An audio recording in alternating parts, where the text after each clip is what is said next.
Alrighty, folks, welcome to another episode of Shooting the Ship. As you'll notice, we are currently missing our resident moderator, the man who keeps us in line. This shit is going off the rails tonight because Baron is not here. And we brought in Senpai, the man who drinks way too much G Fuel. I'm toning it down.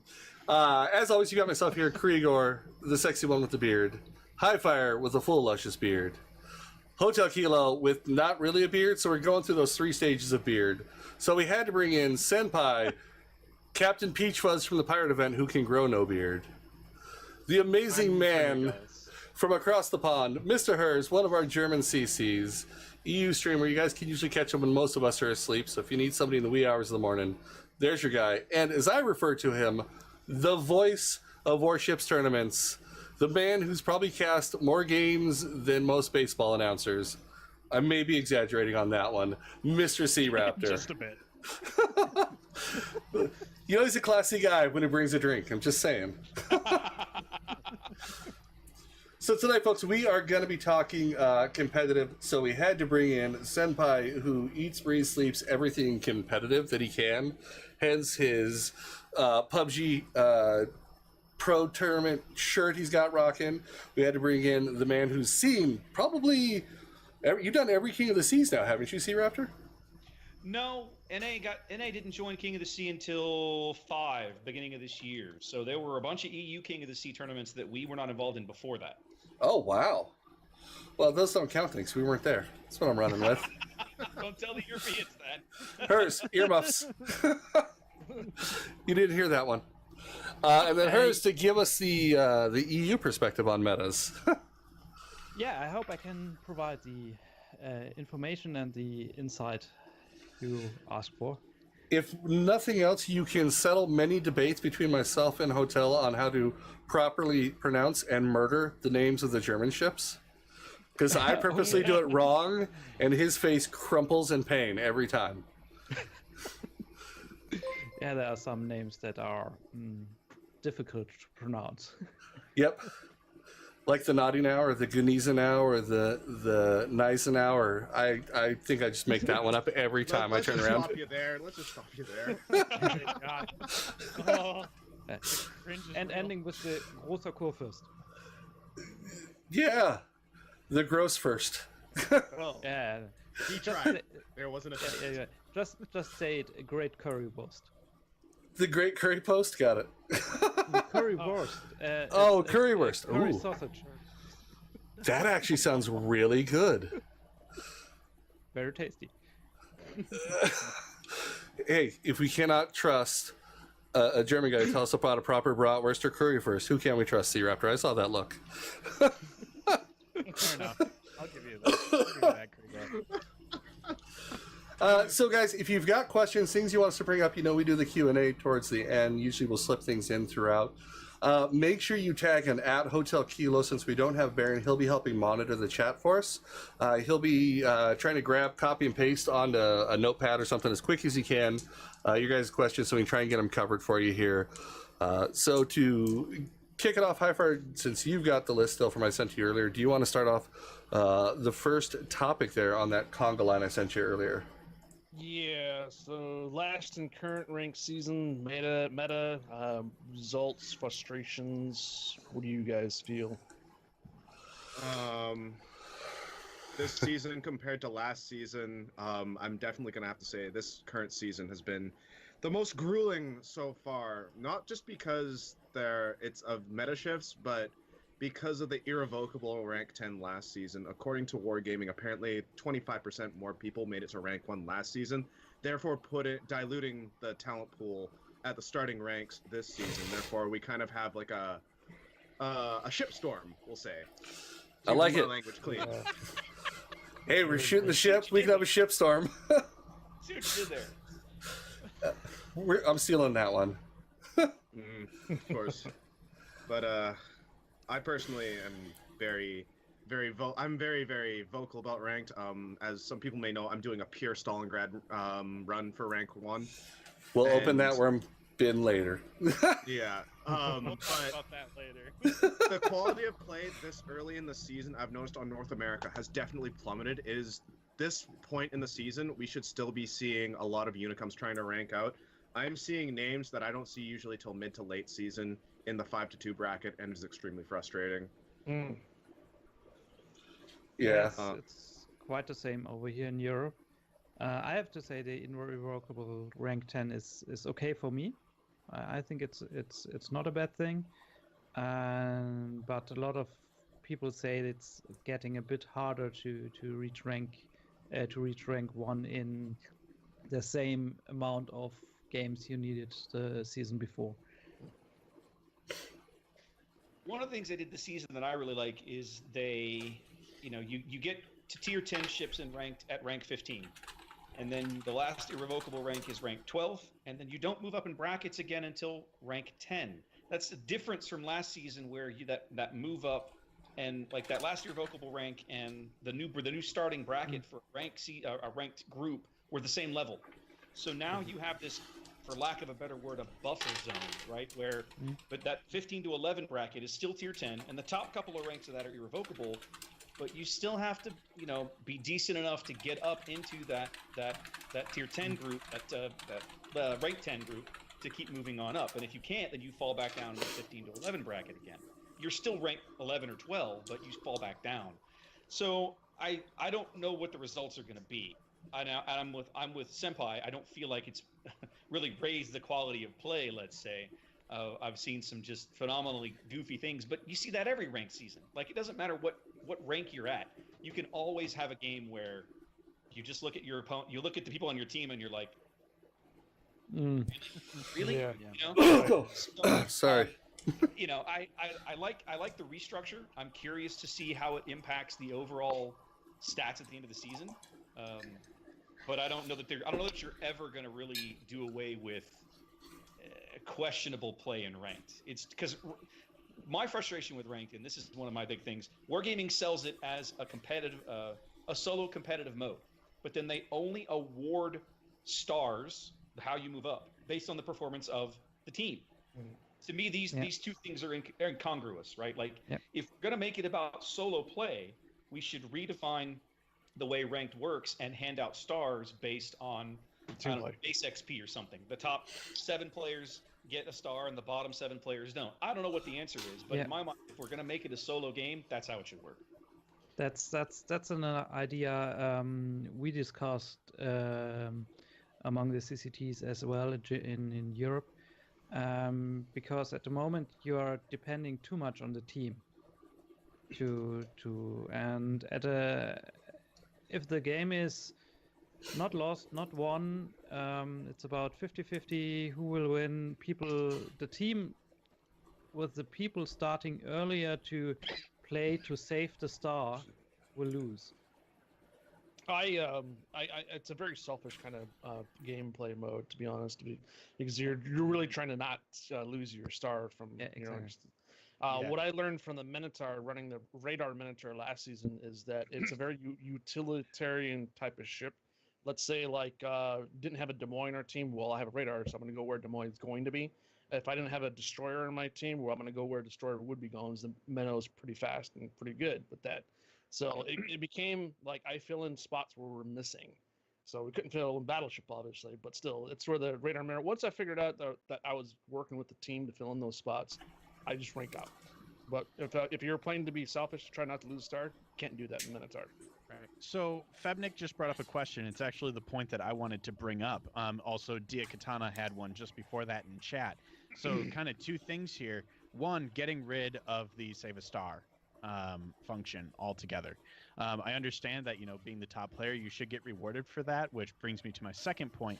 But before I get there, do you guys think removing Save a Star, now I know no Zoop for you, just covered this in a recent video, but do you think removing a star, keep it, lose it, how do you think it would impact the overall play in ranked? I would love to see that gone.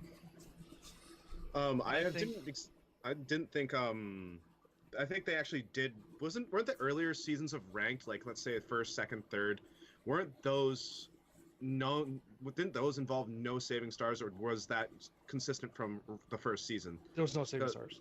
There was no saving stars. Not until I think, when did they add that? Like season 5, maybe season 6? No. 4 or 5. Might have been 4. Yeah, 4. 4 was the first time I ranked out, and I remember playing ranked before then, and it was almost as bad in a different way, because what would happen is you'd get into a battle and one of your destroyers would do something stupid. He'd sit and smoke and eat a torpedo, let's just say, and everybody would kind of grumble a little bit, and then one of your cruisers would get caught and blapped, and now you're down 2 ships, and at that point virtually everybody on the team who's down ships is like, I'm done. They just sail away and die, because there's literally nothing left to fight for. You can't recover from that. I feel like you go like back and forth a lot more without losing that star. So you can probably put in 1,000 matches or so to get ranked out. I think it wouldn't.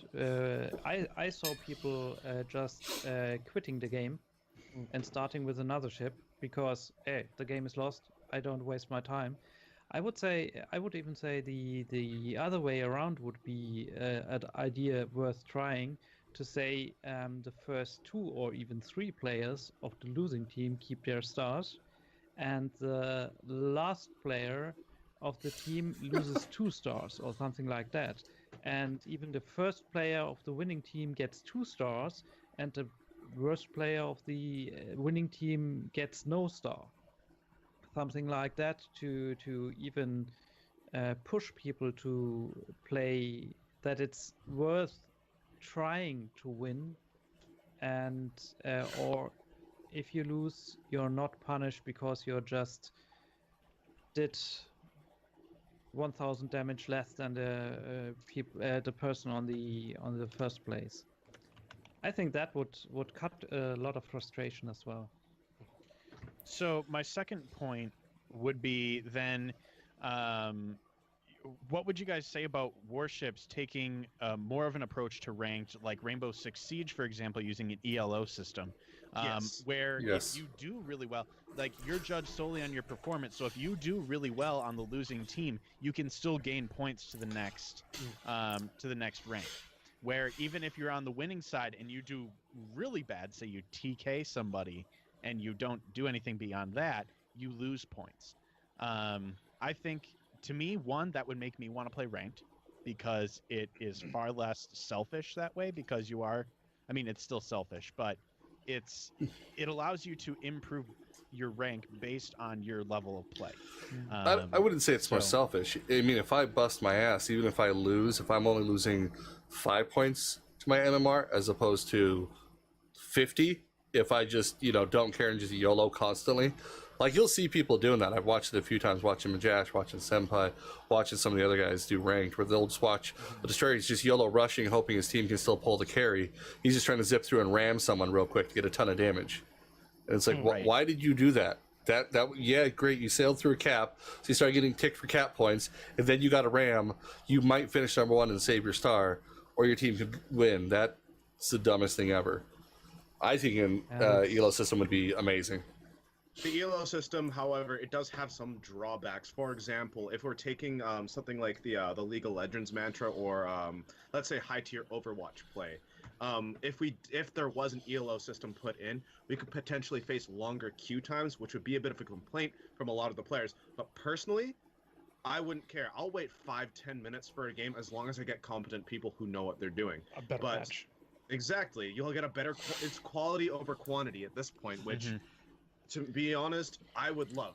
Because I'm tired of seeing absolute potatoes sailing in with their Haragumas into a cap early game, getting dev struck by BBAP, and then complaining that their cruisers didn't support them. When in reality, they outrun their cruisers, blah, blah, blah. That's a whole different kind of... This was a whole 5-minute tirade he went off on yesterday on his stream. It was hilarious. Like, he lost his mind. He did. He was, like, full on screeching nerd rage. I was dying laughing in my seat at him. Now I gotta go find that clip.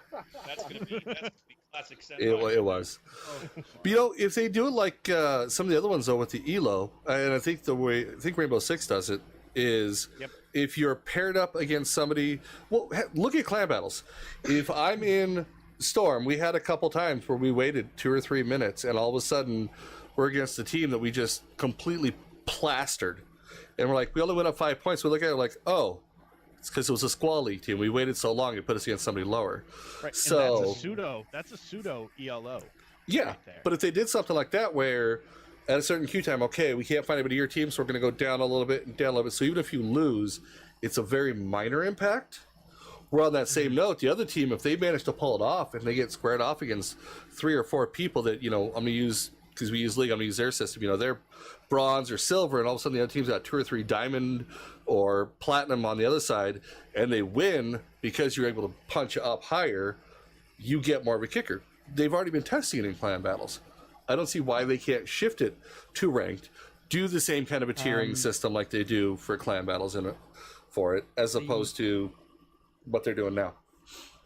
The problem is that wargaming has a kind of holy grail in the matchmaking, and that's waiting time. They will never put in a system for individual players, solo players, that will result in having to wait for a game longer than normally 30-20 seconds, something like that. They have not.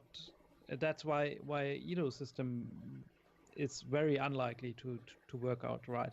But I like the idea of the hotel set with the Rainbow Six, like that you get points based on your individual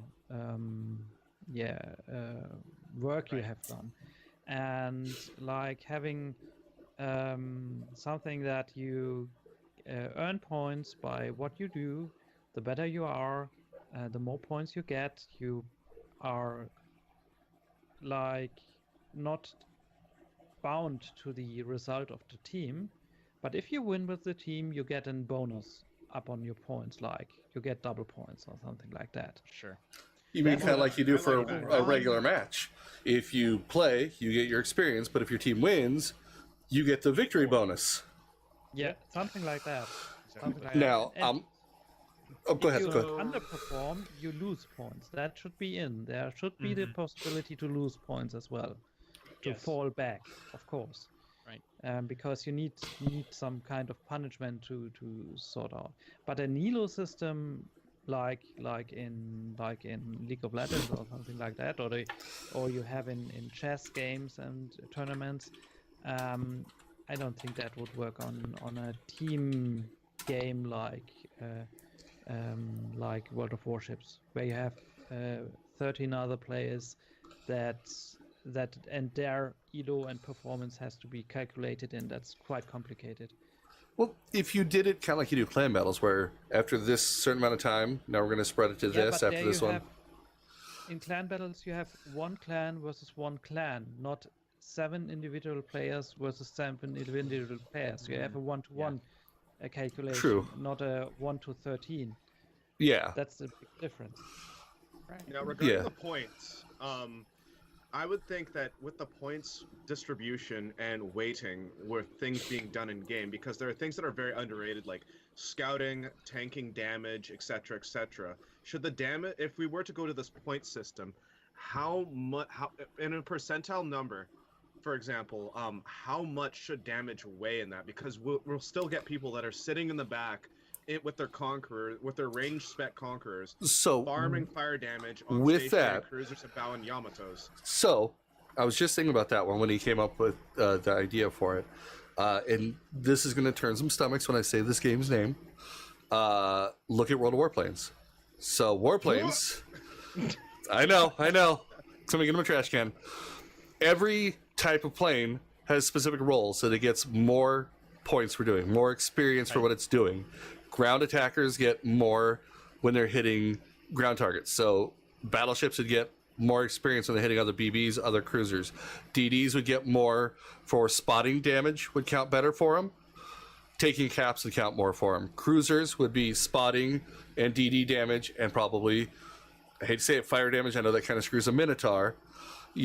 There's always going to be that one offshoot. But if you assign these specific tasks are going to get you more than these, you're going to have people playing smarter. So potential damage tanked on a battleship and damage done, and amount healed, which means I've got to get in there to take the damage to get those heals to get my stuff up. And you know what? If you don't want to give me the points for healing and potential damage and ignore me, then that's your fault, because now I'm just going to take the Montana or the Yami or whatever else I'm in and just run it right down your line.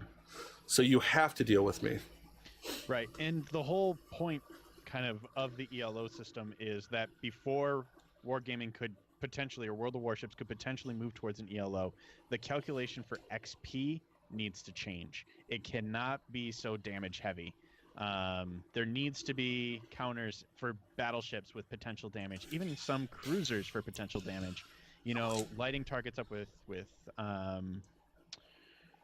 radar and hydro for, you know, the various cruisers and some destroyers, and, you know, the spotting damage. That all needs to be taken into account with XP. And I think that would make random gameplay better by counting XP differently. But I think you would have to have this fixed, the XP calculations, before we move to an ELO system.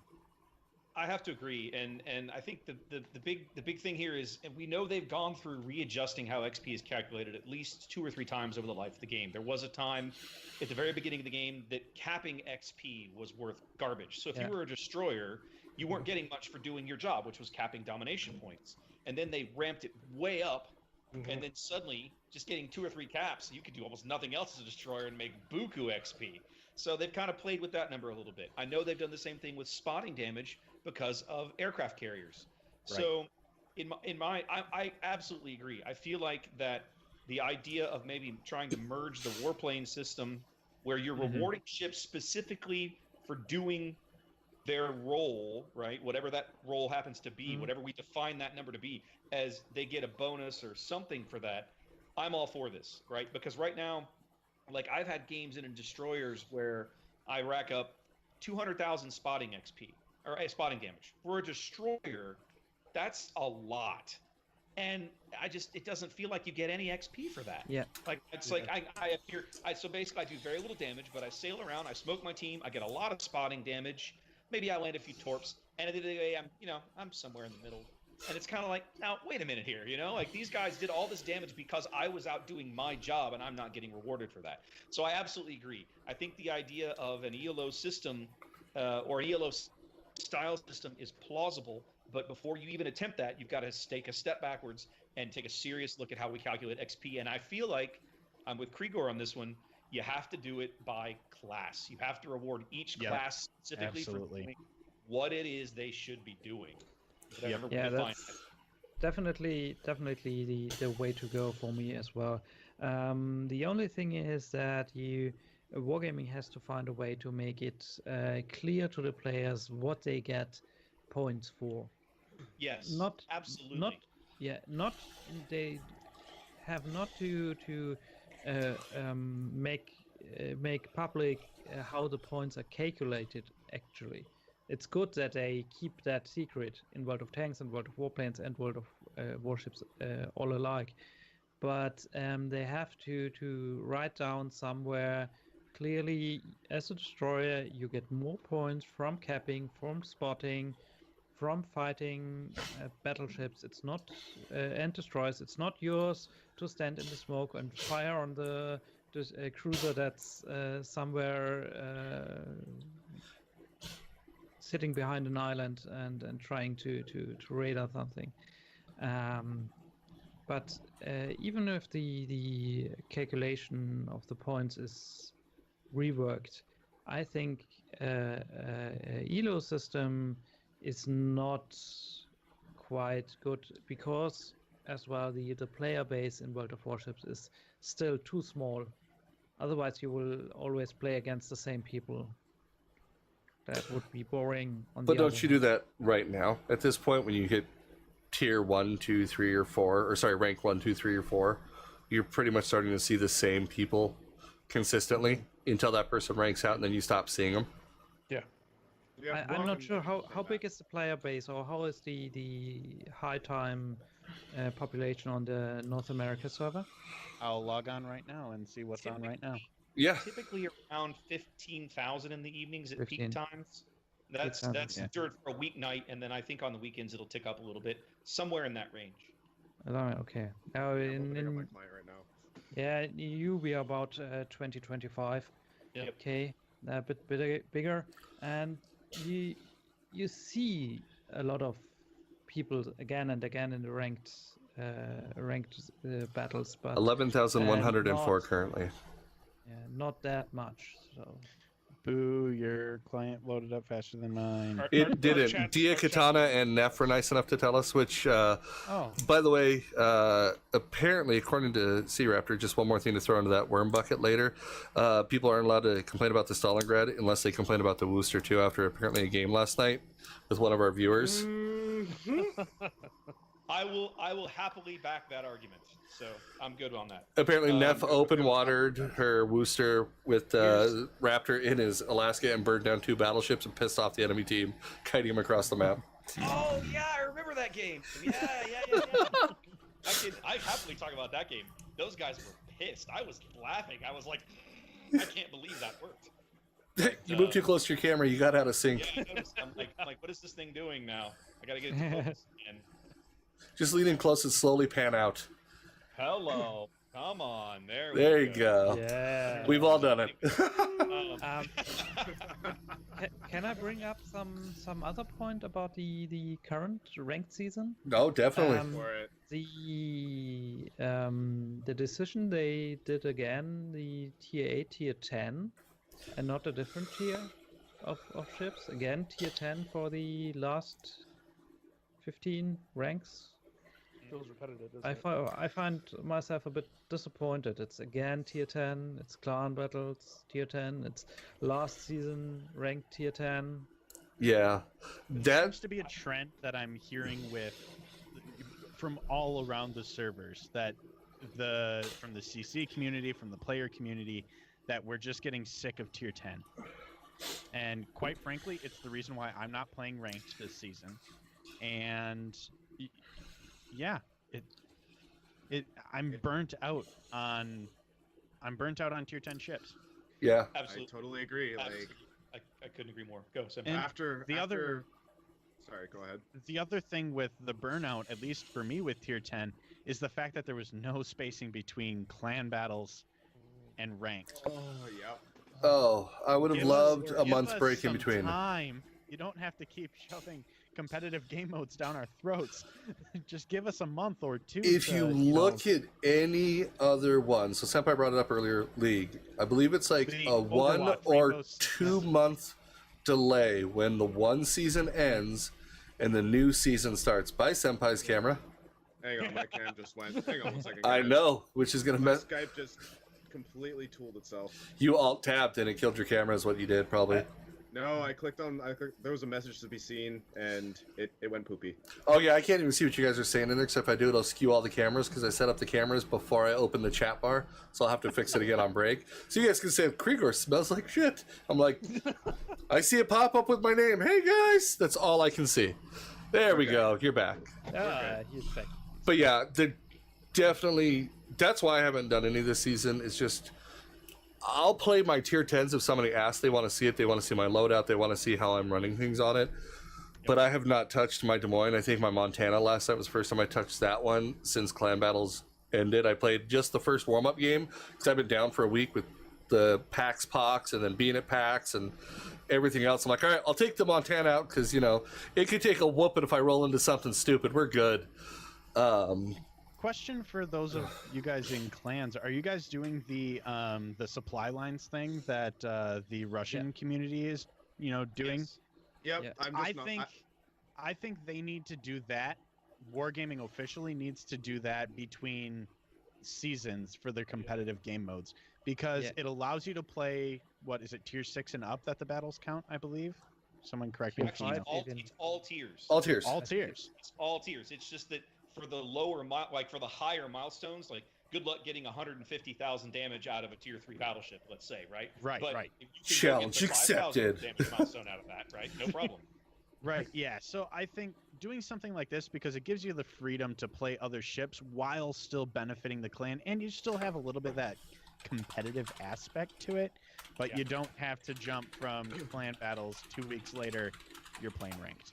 And it's Yeah, I think Not gonna 1 lie. month or one patch. At the moment we have the 4 week from patch to patch, and one of these this time at the moment 4 weeks between clan battles and ranked battles would help people to calm down, to relax, to play different ships, maybe get ready to say, okay, next ranked season I would like to go with a tier 10, with a new tier 10 ship. I have to grind it up, and give you time to grind up it. Just to get ready, to get a captain, max out the captain, to play a new line when the British destroyers will come in. A lot of people say, I don't want to invest, or I don't have the free XP to go up to tier 10, and I have to I want to play the daring on the tier ranked season or whatever. The daring. So this It's is gonna be so nasty. This is an argument that I'm trying to make with Wargaming for almost a year now, right? Hang on, people. Clan Battles Season 1 ended the week before Christmas, and then Rank started 5 days before Christmas. You remember that? Yeah. Oh, God. Oh, That was, okay. And I remember, so you played Ranked over the holidays, and then Ranked ended, and then bam, you're right back into Clan Battles with no break. And I remember they had us up to Austin. I went to Austin twice in the spring. Once for a player gathering right after the Wargaming America headquarters moved there, and once again for when we cast the North American finals for King of the C5. And I talked to different people both times to basically tell them, and myself and Kami Samurai, who they had just were in the process of hiring at the time, both made this point. You guys really need to slow this down. It is too much. Please give us some gaps. There need to be gaps. Yeah. Agreed. But the answer that we got back more than once was they were not convinced. Their opinion, they felt like the game would not. Nobody's game ever suffered from having too much content. I mean, that's the short answer that we got back. And they've had too much vodka. Yeah. But no, this is the North American guys, right? But so I can understand the idea, but I, like you guys, I disagree with them, right? I feel like we're at a point where we're reaching too much of we need to have a calendar where we can say Ranked is going to run 3 times a year, and Clan Battles are going to run 2 times a year, or whatever those numbers happen to be, and we can roughly I'd have an idea when they're going to fall, and then we've got other time to do other things. If you remember last Christmas, I'm going to step back a minute, we had Ranked started like 5 days before Christmas, right after the patch. You also had Christmas events going on, the 2 Christmas campaigns going on, all of this at the same time. And all of these modes wouldn't overlap. Like, you couldn't make campaign progress if you were playing Ranked, and it was just crazy. And I love the game. I think they're doing a great job with it. The dev team is fantastic. But I just feel like there's a middle ground here that we need to find, and I don't know how they've heard that feedback from me, but I guess they need to hear it from more people. I don't know. I agree, because with what's been going on with like the current like boom Ranked, boom Clan Wars, this, that, and the other, they are shoving truly too much content down our throat, and the player turnover is absolutely insane. I remember when I was back with Collision Under Technological Error, or CUTE, when we went through Clan Wars Ranked, when Supremacy League was still WSL, and then we were getting into just starting King of the Sea, we probably went through about maybe 6 to 8 CV mains per like in between each. Uh-oh. Senpai broke his Skype again. Canadian internet, I tell ya. It's bad. We're actually driving people. Okay. There you Yeah, go. going. Just let me know. But I'm gonna go talk with some people because. But just basically, it's too much. It's burning people out. Hell, I'm very close to being burnt out, but I just can't deal with it anymore. Yeah. I understand the reason why the Wargaming is let's not say rush it, but they have they have no break between the seasons, clan and ranked, because I think they have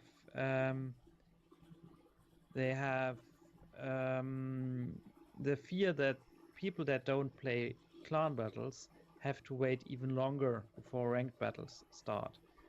and vice versa. But there are a lot of people that play both, and they stress out these people. Mm-hmm. Yeah, absolutely. Yeah, I mean, honestly, I said that's why I'm bringing down the tier 10s. I think if they would have shifted it to 7, 8, 9, heck, I had a ton of fun back when it was rank 6 for the ranked. Oh God, no. It was fun.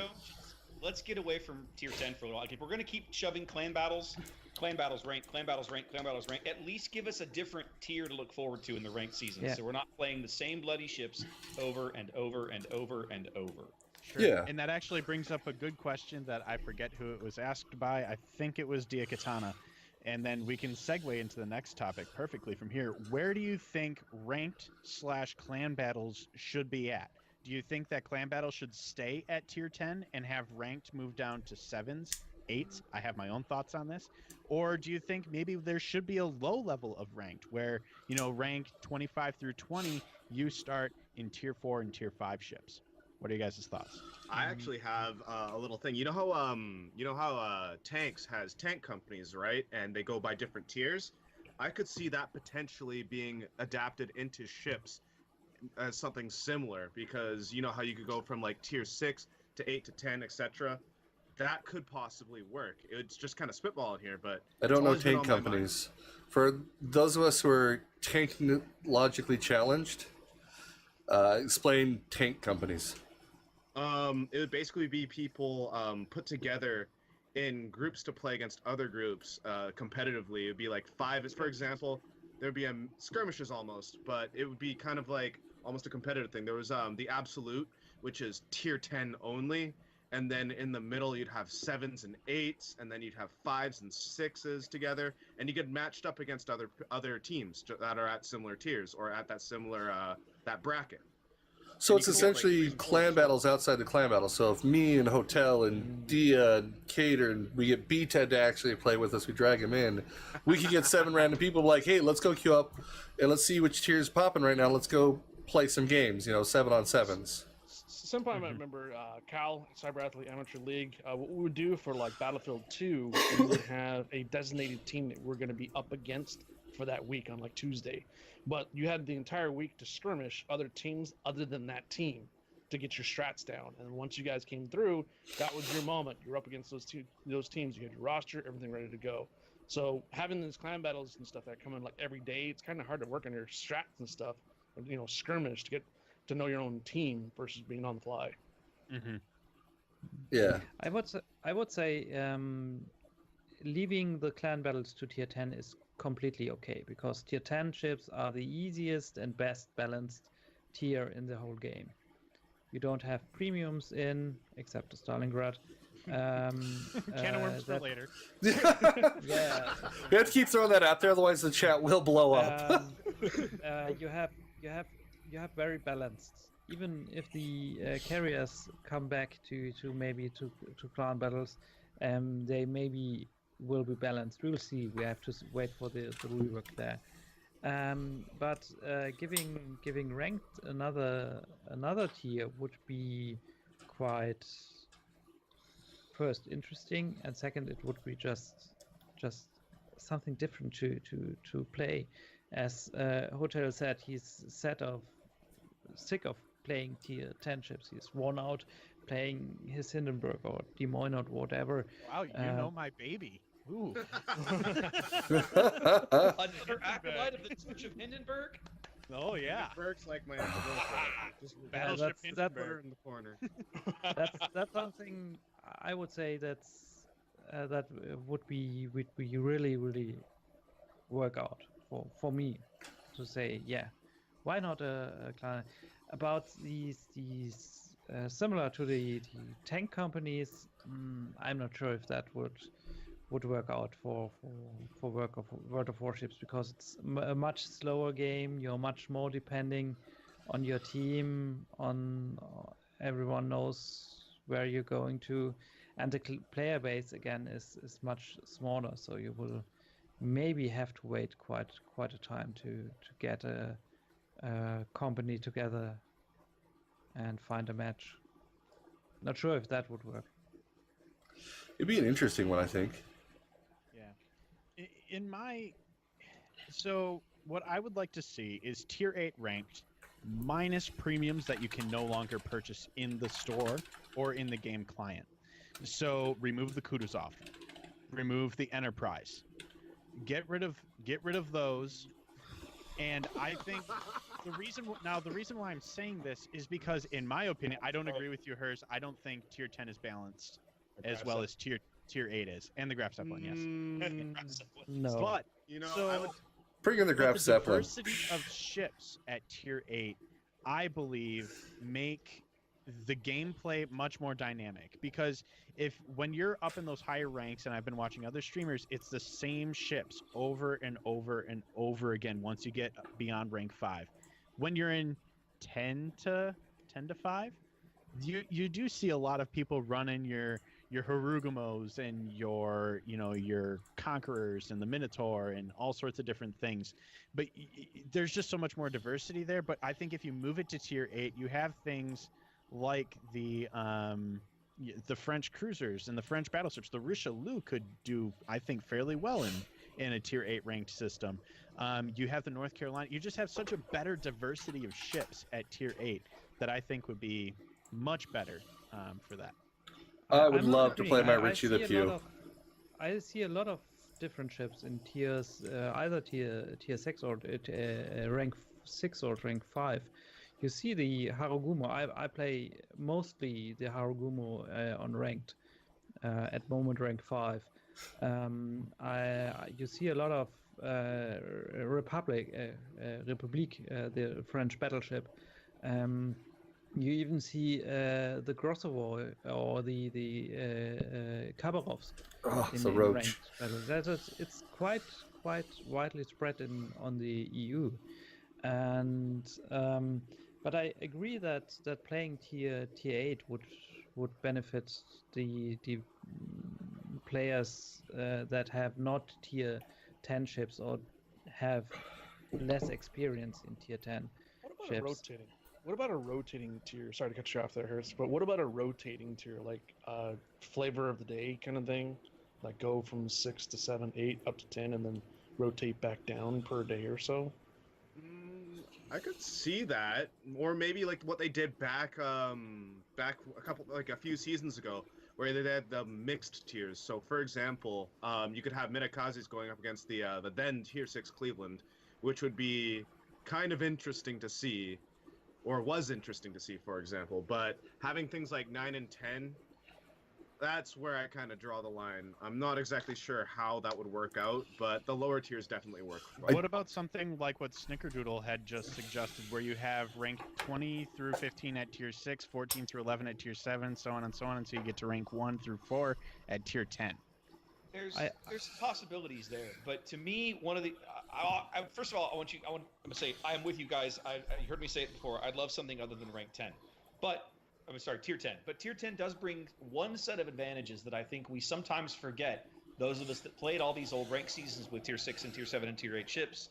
For starters, the mixed tiers were a disaster, right? Yeah. Just a total disaster, as far as I'm concerned. Yeah. And then when you were playing ranked season that was tier 7 or tier 8, you'd have guys bring in, all right, I got my brand new North Carolina. It's stock. Let's go play ranked. And you get on the team with that guy, and you're just like, oh, yeah. Because he's got 10,000 less hit points and a fraction of his AA, and his rudder shift is garbage. And and you're just like, okay. So I think sometimes we forget that tier 10 has the benefit of you don't have to upgrade your ship. If you have a tier 10 ship, everybody's on the level playing field. It's a fully maxed out ship. You probably can afford the camo, blah, blah, blah, blah, blah. So I'm with you. I want to get away from tier 10, but I think we need to accept if we realize what we're asking for here. If we want to go back in tiers, we're going to be dragging in some of this old baggage with it. So just I had fun with that. What if you can't bring a stock ship? How would you police that, though? Well, that's very the trick, tough thing right? to police. Hard code it. We've been asking, we asked for that way back, in season 2 or 3 or whatever it was. It was like, oh God, please don't let people bring in stock ships. I don't think there's a way to do it. Personal opinion, I don't think technically there's a way to do it. Honestly, the stock ship guys, you're probably going to pass them pretty quickly. The same thing you're dealing with right now with the guys who just barely unlocked their tier 10s. or Yeah. free Or the XP straight Japanese. to the Haragumo because they have been playing the Akazuki for the last year and they finally got the stuff saved up to just blow right through it and they have no clue what the hell they're doing in it. You're still going to run into it. It's just a matter of, do they have a fully loaded ship that they have no clue how to run, or do they have a stock ship that plays pretty close to the one that they just got out of? I think it would be not fair to punish people to not have the time or not have played enough games on the North Carolina to move away from the stock and get the second hull or the radar engine upgrade. So banning them from the taking part is not a good idea. That's will piss a lot of people. Piss off a lot of people. But aren't we kind of already as- doing that by enforcing the tier 10 restriction? It's a lot harder to get a tier 10 ship and a lot more expensive. Yeah, exactly. That's why moving down tiers would be a good idea. And as well, I would say no to ban premium ships that are no longer available, because you will as well punish people for having bought a ship, and it's not their fault that it's not broken, but it's a bit more powerful than other tier 8 ships. But on the other hand, Go ahead. Sorry, finish. for example, the Kutuzov now is much more vulnerable in the smoke with the little aiming on the minimap. So I shot out a lot of Kutuzov standing in smoke and just, hey, there's my little marker, minimap, distance is right, just go for it, and boom. Splat. Yeah. So moving down tiers is not a bad thing, but banning ships from taking part in ranked seasons, ranked battles due to due to the fact that they are stock or no longer available, I don't think that's a good idea.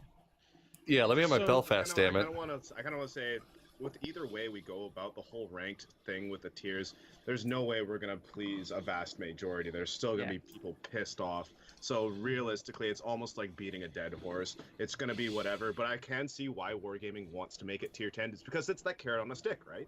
So they want to force people to play the game and progress quicker. It's a business. So it may not be the greatest thing for the player base to be tier 10 constantly, but it's the business model. Yeah. All right. So we did have another question. I don't know that it fits here, but we're going to segue into the next topic somehow off of this. Should there be a cap on damage over time? Flooding and fire damage? I'm voting no. As a cruiser monkey, hell no. Let me make the world burn in the Des memes. You get a fire. You get a fire. I'm like the Oprah Winfrey of HE. Unless I'm in the Alaska. Burn the world down. In my opinion, that's what makes cruisers balanced against battleships, is the fact that cruisers with their smaller guns are capable of taking out a ship with larger guns and more. Unless you're in Alaska. So, Let's not talk about that right now. we won't talk about that at all. We'll save that spicy meatball for later after we put a Senpai's can of worms.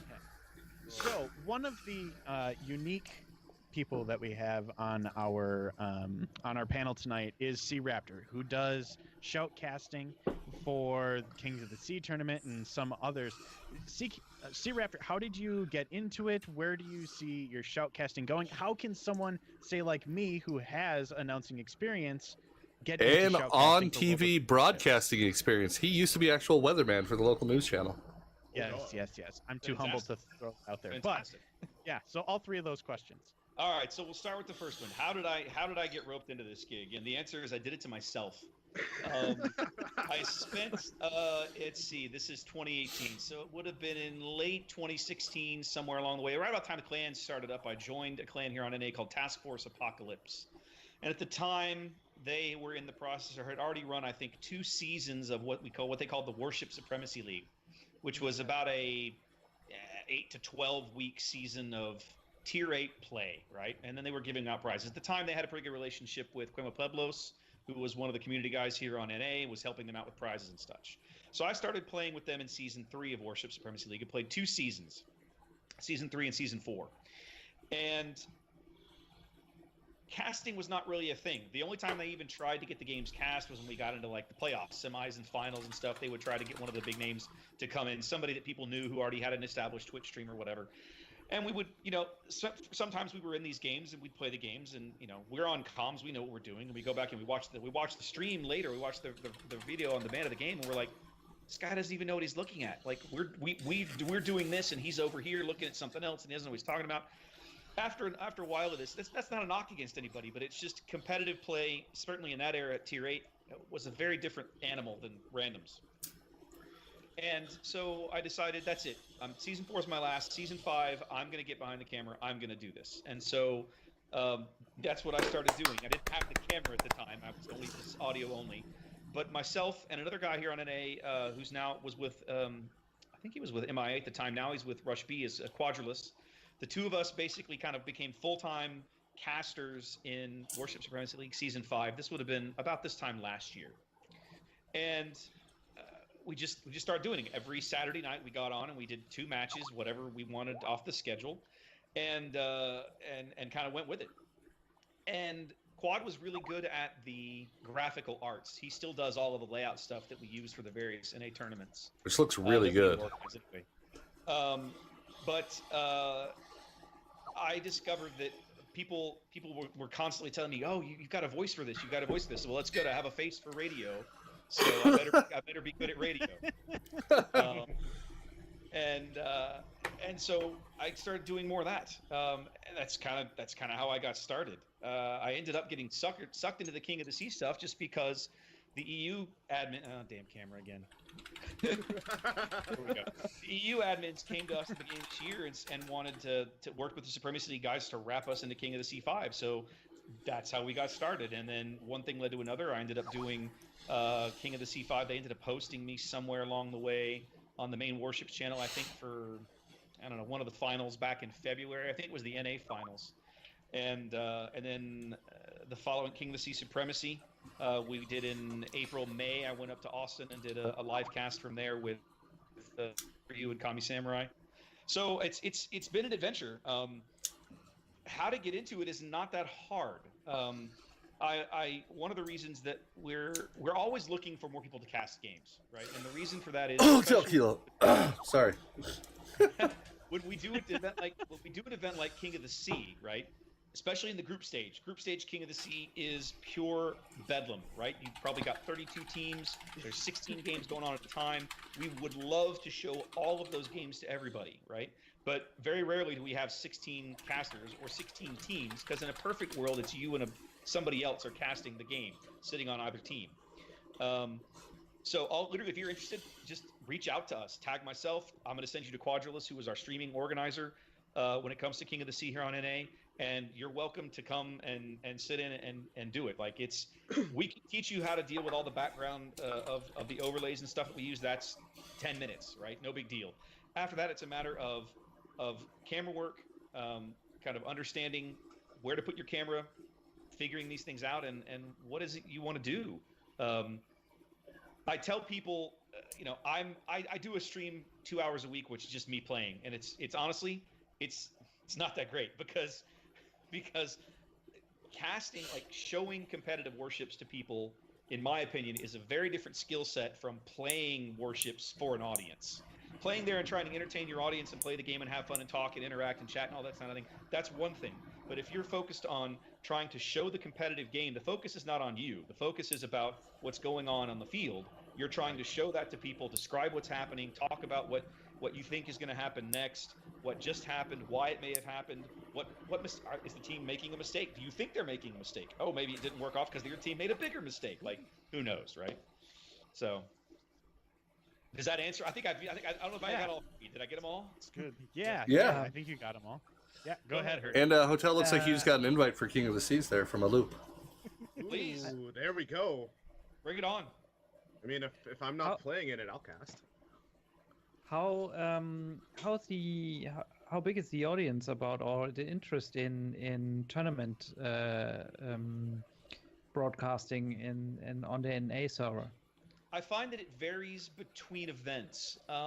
We did, believe it or not, when Claude and I were doing Supremacy League, we would get a good night would be 25 people, right? Like that was a really good night.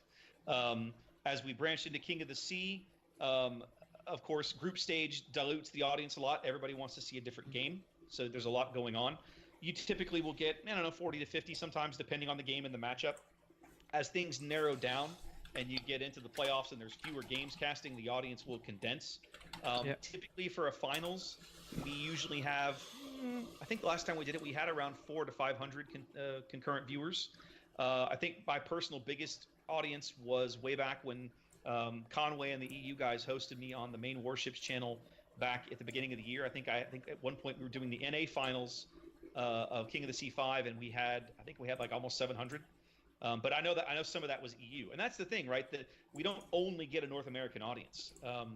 Very commonly, back when I was doing King of the Sea, this last one, we had a lot of guys all over. We had viewers from Hong Kong, we had viewers from Canada, Europe, all this kind of stuff. So we get a lot of NA guys, of course, and South America, because we have a number of South American teams that play competitive.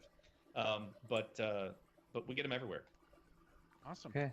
So, in your experience, incoming segue, what have you seen recently from the King of the Sea tournament, most recently, into maybe its influence on what has come into the last clan battle season, like as far as the meta goes?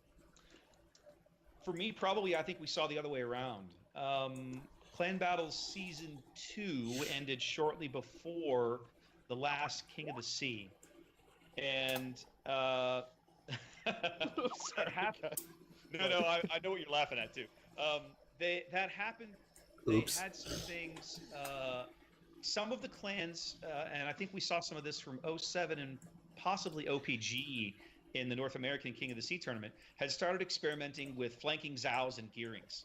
They were doing this late in the clan battle season. If you were playing at the Hurricane and Typhoon level, and you saw them carry that kind of a stratagem, a tactic, let's say, over into some of their matches in King of the Sea. It didn't always work, and they didn't employ it on every map, but they definitely made it a part of their rotation in terms of taking Zhaos to the wings with a gearing escort, smoke it up, let the Zhao sit out there, and he's either able to just shower HE shells on things or peg things with AP. Yeah, absolutely. So now, for those of you who've taken part in clan battles and maybe even into ranked, what are you seeing, since we have a EU and we have NA, what are we seeing as some of the meta, going into these things? You talking about like the next big King of the Sea tournament kind of thing? Well, what have you seen as the meta, and where do you think the meta is going? I think just in general. I think what competitive HK play. is asking is, what have we seen in the last Clan Wars season, like what the meta is? So Okay. And then It kind of shifted part of the way through with the light cruisers coming in. I mean, initially you didn't see very many boosters. It was still pretty much your double Hindi or double Zhao, at least 2 Des Moines, maybe a Moskva before the rework. So, Zhao is certainly a lot stronger than she used to be. Yeah. Oh yeah. 12-kilometer torps and her legendary module give her a tremendous amount of tactical flexibility that she didn't used to have when she was just a big gun platform that was hard to spot until you wanted to be spotted. Now those torps give her the ability to do some really, truly nasty things. Yeah. So you've seen a lot more Zhao, no question. I mean, you almost never saw Zhao in Season 1, or Season 2, really. Like, towards the end of Season 2, after the torp changes, yes. But in the first half of Season 2, nah, I didn't see Zhao. As a Zhao main, I'd just like to say, just to add on to like how powerful that cruiser is at current. Once you get the legendary module, 127 meters of maximum dispersion. Chuck that up to an AP broadside. You have the potential to dev strike anything. Let's say you're going across to the west side of mountain range. You catch a cruiser broadside, you'll have your AP loaded. It's extremely strong. It is stupid strong, in my opinion. Yeah. We started to see a lot of Wooster on NA in this season. I don't know if you guys saw that on EU. I feel like that ship is horribly, horribly overtuned. For the amount of firepower it puts out, it's not nearly easy enough to kill. You mean you don't like its ranged Wooster 18-kilometer arcing Atlanta rainbow of fire. You could seriously I want to focus vomit. that ship with massive amounts of shells, and it just like, yeah, whatever, we're okay. Yeah. It frustrates the crap out of me fighting those things. So my favorite thing to do in that one, and this was something I was doing last night, which somebody on my channel commented, like, you make it look so easy, is I'll bow tank with it, or I'll line up perfect. Hold on. I'll line up perfect with the battleship on my ass, and they fire the shots to try and get on the deck, and as soon as I see the shots fire, I'll turn broadside. Because they aimed high, and nobody realizes it's a sunken citadel. So as soon as I flip that thing full broadside, it skips through the deck and right out the other side, all over pans, and I re-back the other way. I'm like, come on, come on. And this is with the Seattle, not even the Worcester yet. I do this in the Seattle against Montanas, Yamatos, Gafurs, and I'm like, ready, and broadside, overpen, overpen, overpen, and back away again. I still can't believe you're stomaching that ship. Yeah, I think I'm loving that ship. Go ahead, Hertz.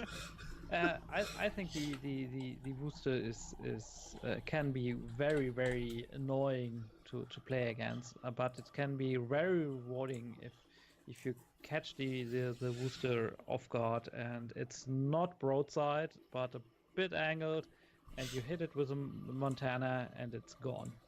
It's simply gone. It vanishes. Like the Minotaur. It's the same with the Minotaur, except Minotaur is not firing HE, but AP. Minotaur is so thick, though. Minotaur is much easier to kill than a Worcester. Oh, yeah. Oh, definitely.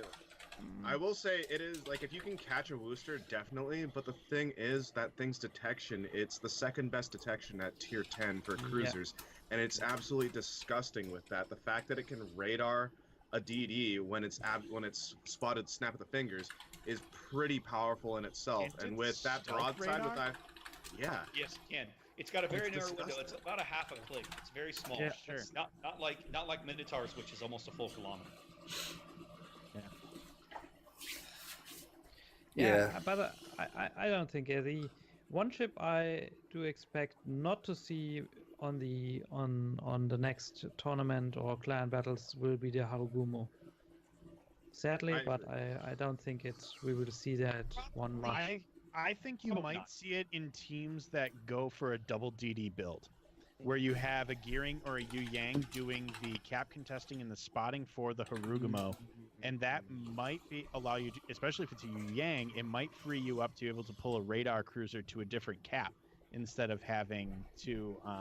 No. Yeah, I'm just like really kind of really off in the clouds here with this theory. So you think you have a Yu Yang? I could see that, but at the same time, with the firepower, if you want a firepower and spotting trade, you could realistically just take a Grozavoy.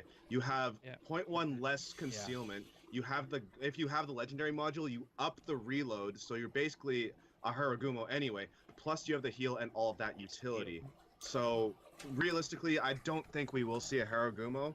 Yeah. Maybe if you want to run like a meme build, like we all on NA have seen Han run. I mean, all those Moskvas. But I could definitely. But I could definitely see a Yu Yang Grozavoy build for a double DD setup. Am I saying that it's going to be the most? Am I saying it's going to be the best team composition? Absolutely not. But I could see where teams could bring it in, and it would be plausible as to its success. I, unfortunately, as much as it pains me to say it, I think that Des Moines may start to get phased out more as people start getting better and better with the Worcester. Because that'll be your new fire starter. I think we'll start seeing more Moskvas again for more of that get in close radar for its ability to tank. I'm curious what's going to happen with your flanking cruisers and destroyers. So we've got the Harugumo in there now, just to play devil's advocate. I think it's a good boat. With one that's still a work in progress, we don't know what its final iteration is going to look like or how soon we'll see it. The Daring can get downright and dirty and get into a fight. My Daring reload rebuild was 1.8 second before I took any damage on that damn thing. Only problem with Daring, though, is it doesn't have the mobility that other destroyers have, so it doesn't run the speed boost. Plus, it's thicker than a gearing, so until the battleship AP reworks go through, that thing is going to take damage out the wazoo, and it's going to be disgusting. And you basically have to take IFHE to be able to damage other destroyers. Yeah, exactly, and that's 4 points that's you... taken up, and it's one of the biggest complaints that I had about it, because a ship should not have to rely on a talent in order to be good. Yeah, the only way that works is if they do to Jutland Daring's guns what they've done to the Japanese 100mm guns, and they give them the extra pen as a base. Then, 1/4, not 1/6. Yeah, exactly. Then Daring becomes a little more of an intriguing option, but Yeah. until then, nah, not a chance. I still see it as, you know, one of those dark horse like a radar minnow.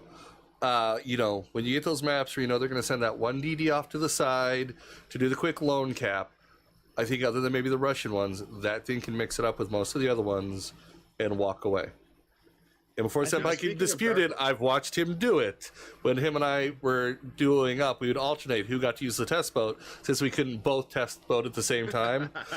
So I'd alternate gearing or daring, or then he'd have the Haragumo and I'd grab, you know, something else. And I think I expect to see it. I expect people to at least try it early, if it's released early in the next clan battle, to see what they can do with it. Somebody will absolutely try it. I just don't think they're going to have success into the higher tiers of clan battles. So, period. What do you think about its arc, though? It's got American cruiser arc on those damn things. What about, Warriors Pass, left side of the map, a DD always runs into Humpsy Island. I don't need to worry about speed boost or anything if I'm sitting there, but if I've got guns, they can now clear that island that close to their line. How do you think it would perform on that? I still don't think trading... Sorry, go ahead. I was going to say, the problem with that position is when you're a destroyer hugging an island in a cap, you are literally hugging it. Like, your sailors could hop off the ship and step onto the island. Yeah. But you're not going to have... Your guns aren't going to get over that, right? They're just not. Because if your guns can get over it, that Worcester shells can get back onto you, and that's exactly what you don't want. So, I agree. You would have to be sitting far enough away from that island for your outgoing shells to get over, and if yours can get out, somebody else's can get in. Yeah, that's the problem. Now, there's something else I'm curious, since we're talking about dark horses.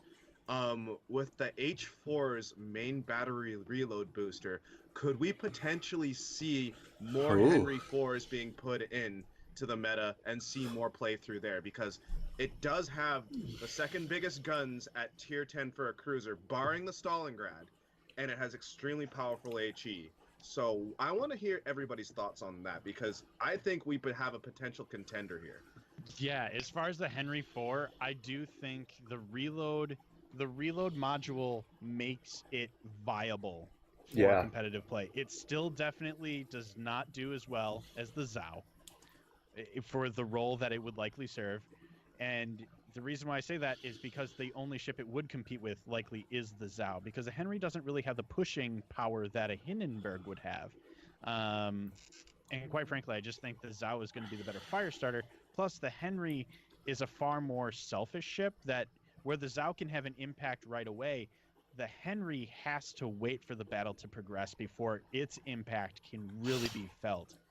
Just the raw HE penetration power of the Zhao puts it over the Henry for me, but the reload booster can really make for some really interesting situations. The panel recognizes a man from Germany. Yeah, I think we started to see a lot of more Henrys in the ranked season this time. They are quite not common, but you see them every third game. There's a Henry on the EU server. I can only talk about the EU server here, and I think the Henry with the reload booster for the guns has the potential to not even wait for the battle to start and see where she can go and do her damage. It has the potential with her speed to really start the battle on one flank and even start, and if it does not work out, she can go stop firing, retreat, and vanish very fast before the enemy team can put a lot of damage on her. Oh yeah, But there's a few maps that like- favor it like, so well. Like Hotel said, it's a much more selfish ship. It One has thing, not it's, the it's like a bigger Habaros kind of thing. yeah. Yeah. Yeah, little- yeah, exactly. I agree. I think Henri has a place, and my personal feeling is that the amount of Henris you're going to see is going to be at least partly related to how popular Stalingrad becomes in clan battles. Ooh, Because IFHE Henri is a thing, and they are nasty against those big fat Russian cruisers because you get I a can sudden- attest to this. Yes, that's what I've been driving. I have several clan battles under my belt with that thing, and it's nasty. And it also the AP. I think a lot of people also discount the AP. French AP is disgusting. Well, Oh, I've got a story. Those big 240 millimeter shells, the AP pen on them, even at range, is pretty decent. So Yep. yeah, they're a little floaty. You got to work with the lead time a little bit, but the pen, if you land the shells, the pen is pretty good. So I absolutely believe that Henri has a place on certain team compositions, and also depending on how popular certain ship choices turn out to be for opposing teams. Yeah, and there's certain maps that, I mean, regardless of your Yes. build out. Sleeping Giant, Henri that thing is amazing. She wants room that she can put on that speed boost and just do her thing and laugh as the shells fall astern of her, right? That's Well- what she wants. So there are And- maps out there that cater to that. And Well, the thing is, if she sleeping- gets hit, she has that weird space armor too. So it basically Yeah. eats shells with overpens. I cannot count how many times in rank this season I've shot at a broad Henry with my Stalin and seen just overpen when it should have been a one shot. Yeah. I can't count how many times I watched him go "Eee!" every time that happens, and I just sit there and laugh at him in chat. Just type, haha, lol pen. The only reason is, or the only point to not take a Henry in clan battles are either you have full with radar cruisers, or you need a Zao with their sorry, with her good 12-kilometer torpedoes to zone out or block a narrow point on the map.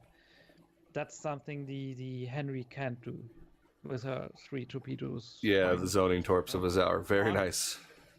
Henri Catra doesn't bring the tactical flexibility you get out of most of the other tier 10 cruisers, right? She's kind of a, this is what I do, I'm really good at it, but I don't have a lot of other things going on. So All right.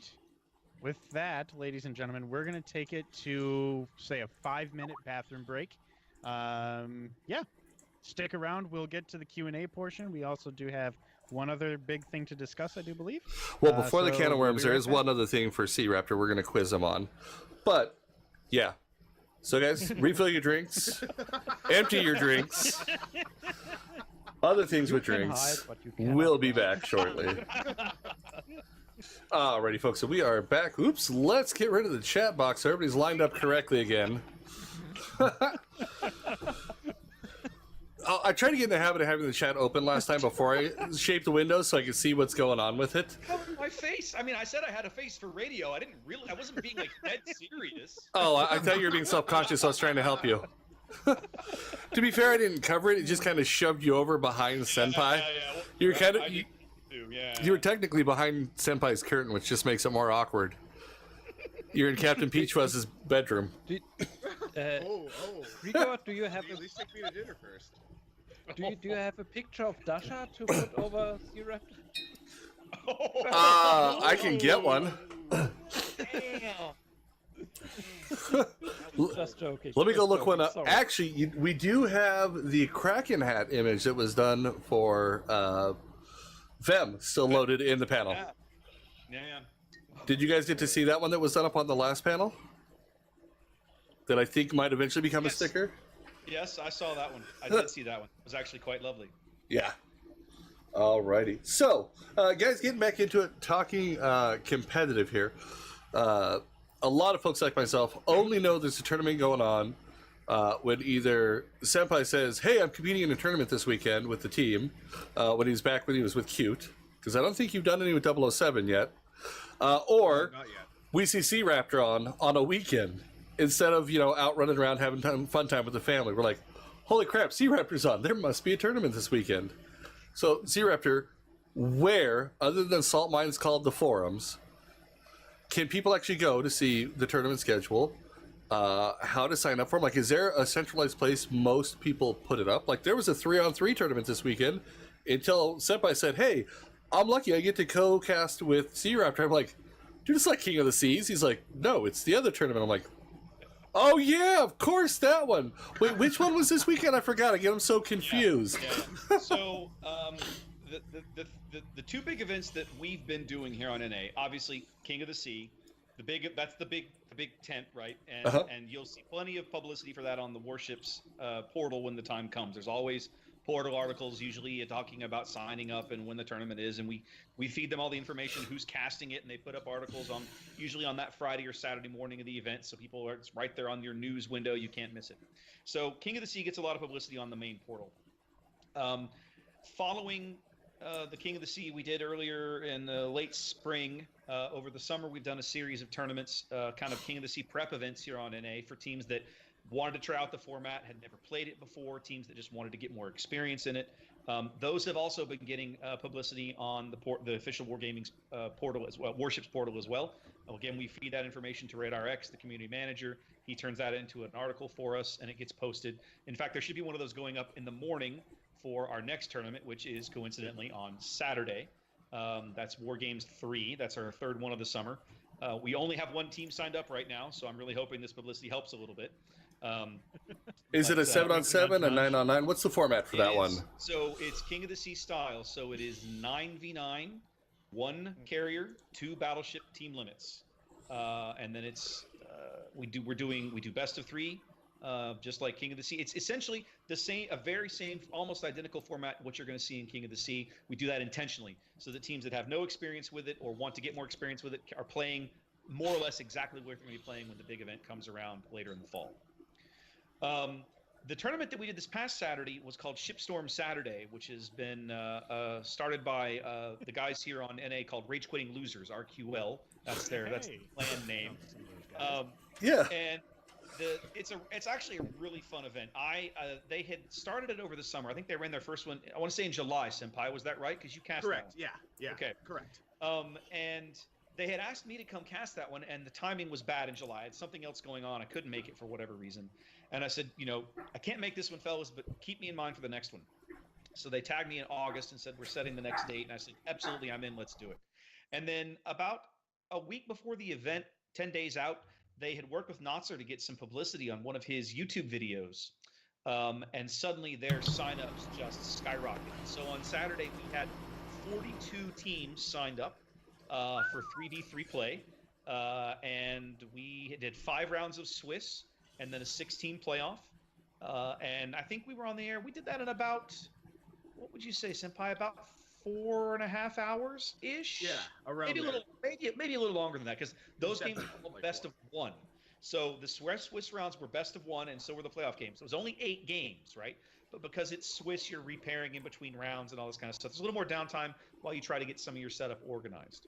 I had a blast doing that event. It was a lot of fun. It was a very different format. It's 3v3, 1 battleship, 1 cruiser, 1 destroyer, 1 tier 8 ship, 2 tier 7 ships. No premiums. Except for the Nelson. Well, and this is they classify Nelson as a freemium, not a premium, because you can't buy her with cash. I feel like that distinction is a little weird, and it definitely leads to some interesting team compositions. But we saw more than once that Nelson can get wrecked just as hard as everything else because its Citadel is so high and vulnerable. Exactly. So it was a lot of fun to cast. I had a blast doing it. I think the one thing that surprised me, I did not see any Scharnhorst. I didn't anyway. Wow. I would have expected to see Scharnhorst, and we didn't. I was happy to see Leon. Well, Scharnhorst is premium. Scharnhorst premium. You mean Why? See, there we go. But, Okay, how do you say that ship correctly? The Gneisenau is. yes, the Gneisenau. But bottom line is, it was a really fun format. We had a great time. The team seemed to have a good time. And apparently, the organizers were telling me that Iro Gray had heard about the tournament only a couple of days before it was happening. And he said, hey, before the next time you run one of these, he's going to put them in touch with somebody here on the NA community team and maybe get them plugged in and get them some more press and maybe some wargaming support for their event and that sort of thing as well. So wargaming, they have really embraced community run events like this, right? Like us doing stuff on our own, to help teams prep for King of the Sea. These RQL guys doing something totally different. We have tournament plans that do not include King of the Sea prep as well. We've just been focused on that over the summer to try to get our feet under us, organizing and running events that aren't King of the Sea. And they've been very, very helpful, very supportive, getting us articles on the website, prize support. We can usually work with them to come up with some doubloons. We're going to start moving into coal. We won't have it for this next event on the weekend, but we are going to start adding coal to our prize support. So yeah, it's been really good. Ever since Radar X came on late last year, early this year, it's been really, really good getting support from those guys. So somebody asked, what is a Swiss format who are not familiar with it? Like, I heard you guys saying it on the cast because I tuned in for it. I had you guys on dual street, the dual window, so I can see both sides. It's a good question, and I sometimes forget because I have a lot of years playing collectible card gaming competitively, so all of those tournaments are run in Swiss format. The Swiss format is simply a tournament organization where you start off with however many people have signed up to play. You go and everybody gets paired off and you all play a game. Okay, great. So now you have a bunch of people who are 1-0 and a bunch of people who are 0-1. And then the 1-0s all get paired up and the 0-1s all get paired up. So eventually people who continue to win keep getting paired up and that bracket continues to shrink. And the people who continue to, so you're almost always paired up with somebody who has your same record. Okay. The idea being that at the end of several rounds of play, depending on how many people you only have one, maybe sometimes two undefeated teams or players. Okay, I'm familiar with that so for Hertz, tabletop miniature. Hertz, just to settle what's going on in chat right now, Oh my God. Name the Tier 7 battleship for the Germans, please? The Tier 7 battleship is called Gneisenau. Whoa. So the G is not silent like everybody's currently debating. G is not silent. See, in Look, German, not silent. you pronounce this every is letter because German. every letter has a purpose.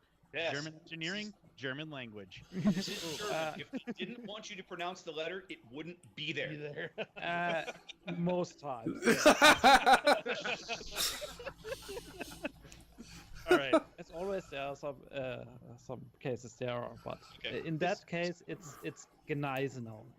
The G is not silent. So non-promoted ones, so ones that they're not sticking on the portal, like this last RQL one, some of the earlier ones you've done, where would people typically find it? Is it just something thrown up in the forums? Is it the captain's locker? Is it? It depends wildly on who is organizing the event. Some event organizers are really good. They go to Reddit, they go to the forums, they go to Facebook, they come to casters, or they go on Twitter, and they just spam out their event everywhere they can. And some people don't do any of that, and then they wonder why nobody signs up because there's just nobody knows about it. Our goal on NA, myself, the other admins of the King of the Sea, anybody who wants to run a competitive event, even if it's just something ridiculous, you want to run a Tier 4 competitive event, I don't care. If you're interested in putting together something and you want help, you want publicity, come talk to us, right? Let us help you. Let us put you in contact with Wargaming or get info with them and get them to put together a portal article so we can get you some visibility. They've been really good. They want to support community-run events, right? But they have to know, right? So we're here to help, or you can always reach out to them directly if you have a forum account, you're comfortable. You can PM. I'm sure you can PM Fem, and she might get back to you. Like, I don't know how busy she is, but it's a possibility. Interacting with community is part of their job, right? So I would be willing to bet she'd at least you'd hear back. So guys, if you don't follow him, make sure you do, especially on Twitter, so you know when they're coming up. That's how I found them. The first King of the Seas, they're like, here's all the people. So I went through and I followed every one of the casters. At one point, I had 2 different matches going at the same time with 4 of the screens put together on multi-Twitch, which that got a little overwhelming. So finally, I'm like, we're just going to watch them dual screen. I can just... Oh, go ahead, Hers. There's also one place that you guys can go to. I don't know if you guys are aware of the Wouse Clan Embassy. It is one of the I think it's one of the Wargaming endorsed Discord servers where people post announcements such as tournaments, things like that. So if you're not in there, Krieger, I can throw a link up in the chat if people want to see what that's all about. You'll see a lot of people from different kinds of clans, like ranging from Hurricane all the way down to Gale. You'll see different kinds of players, etc., where you can all ship post, share different interests, stuff like that. So if I'm allowed to link, I can actually pop a Discord invite right into the chat. Yeah, let me know when you have it ready and I'll permit you. Oh, it's already ready, my dude. Alrighty. Ooh, locked and loaded. There you go. Here you guys go. Just make sure to follow the rules and don't be a dick. He's been so good this entire time. Here I am trying to savor my sip of bourbon, and he's making me spit it out. It's terrible. So, Hers, you were saying something. I have to do it at some point. For the EU, the most or the best place to inform yourself about tournaments is indeed the forum, the official forum. There's a section community run events, and that's the best place. It's a bit split in the languages, because we have the official forums in different languages: German, English, French, Spanish, Italian, I think. Yeah. All right. So we did have another question. It was specifically for SeaRaptor. What is your preference when it comes to streaming games? Do you like the long, drawn-out games, or do you like the games where it's one quick, decisive action? Give me the long, drawn-out games every time, right? It's way more fun to cast a game that is back and forth, teams punching at each other, that comes down to the last second. Probably one of the best games we've ever done. And if you want, I can send you guys the VOD link somewhere. The very last game of the finals of King of the Sea 5, I think, was actually one of those better watched games that we had on Twitch. But it came down to one of the teams was basically falling apart, but it was coming too late. Their opponents were down on points. This was on Warriors Path, and they were just driving. They had to get on this cap. They had to get on this cap. Time is ticking down. The other team is about to tick to 1,000 points, and this Montana is driving through that gap on between the big islands in the center of Warriors Path, and he's 5 seconds from getting on cap, but he's 5 seconds too slow, and the game ends.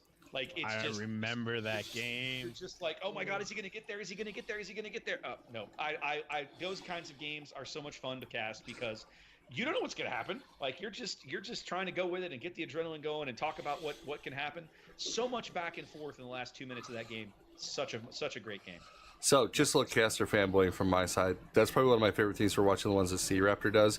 As the tension's starting to build, you can actually hear him scooting forward in his chair, even though you can't see him because he keeps himself off screen so you can see more of it.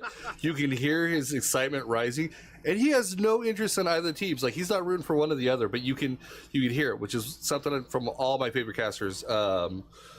Riv from League does that. Monty will do that in Overwatch when he gets excited.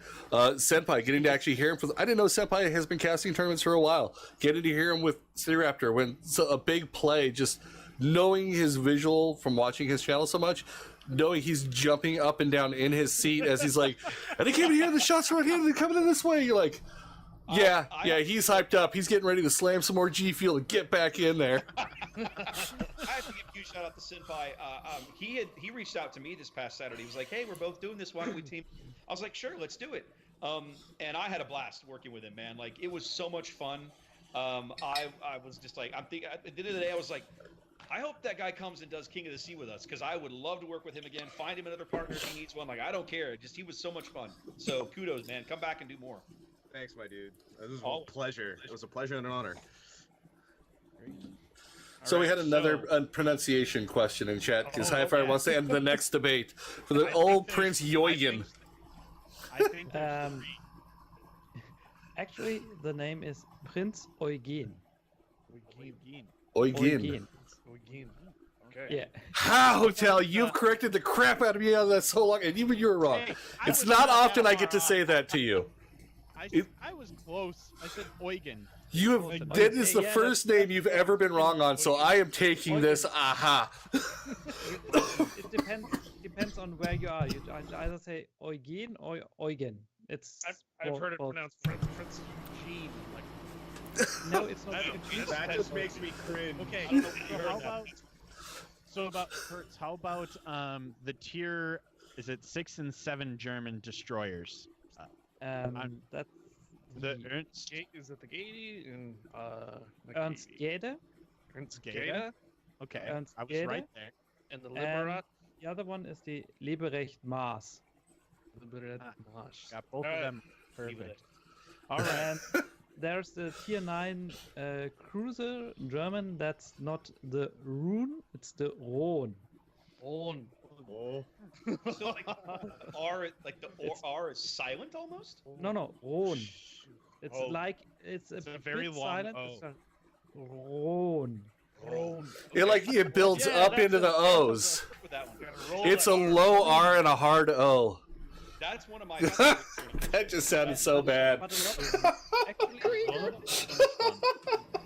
a lot of German players say Rune or Rhone or Rune, something like that, because they do not know that's a German name, because it looks and sounds like a British name, or Sure. like All the right. York.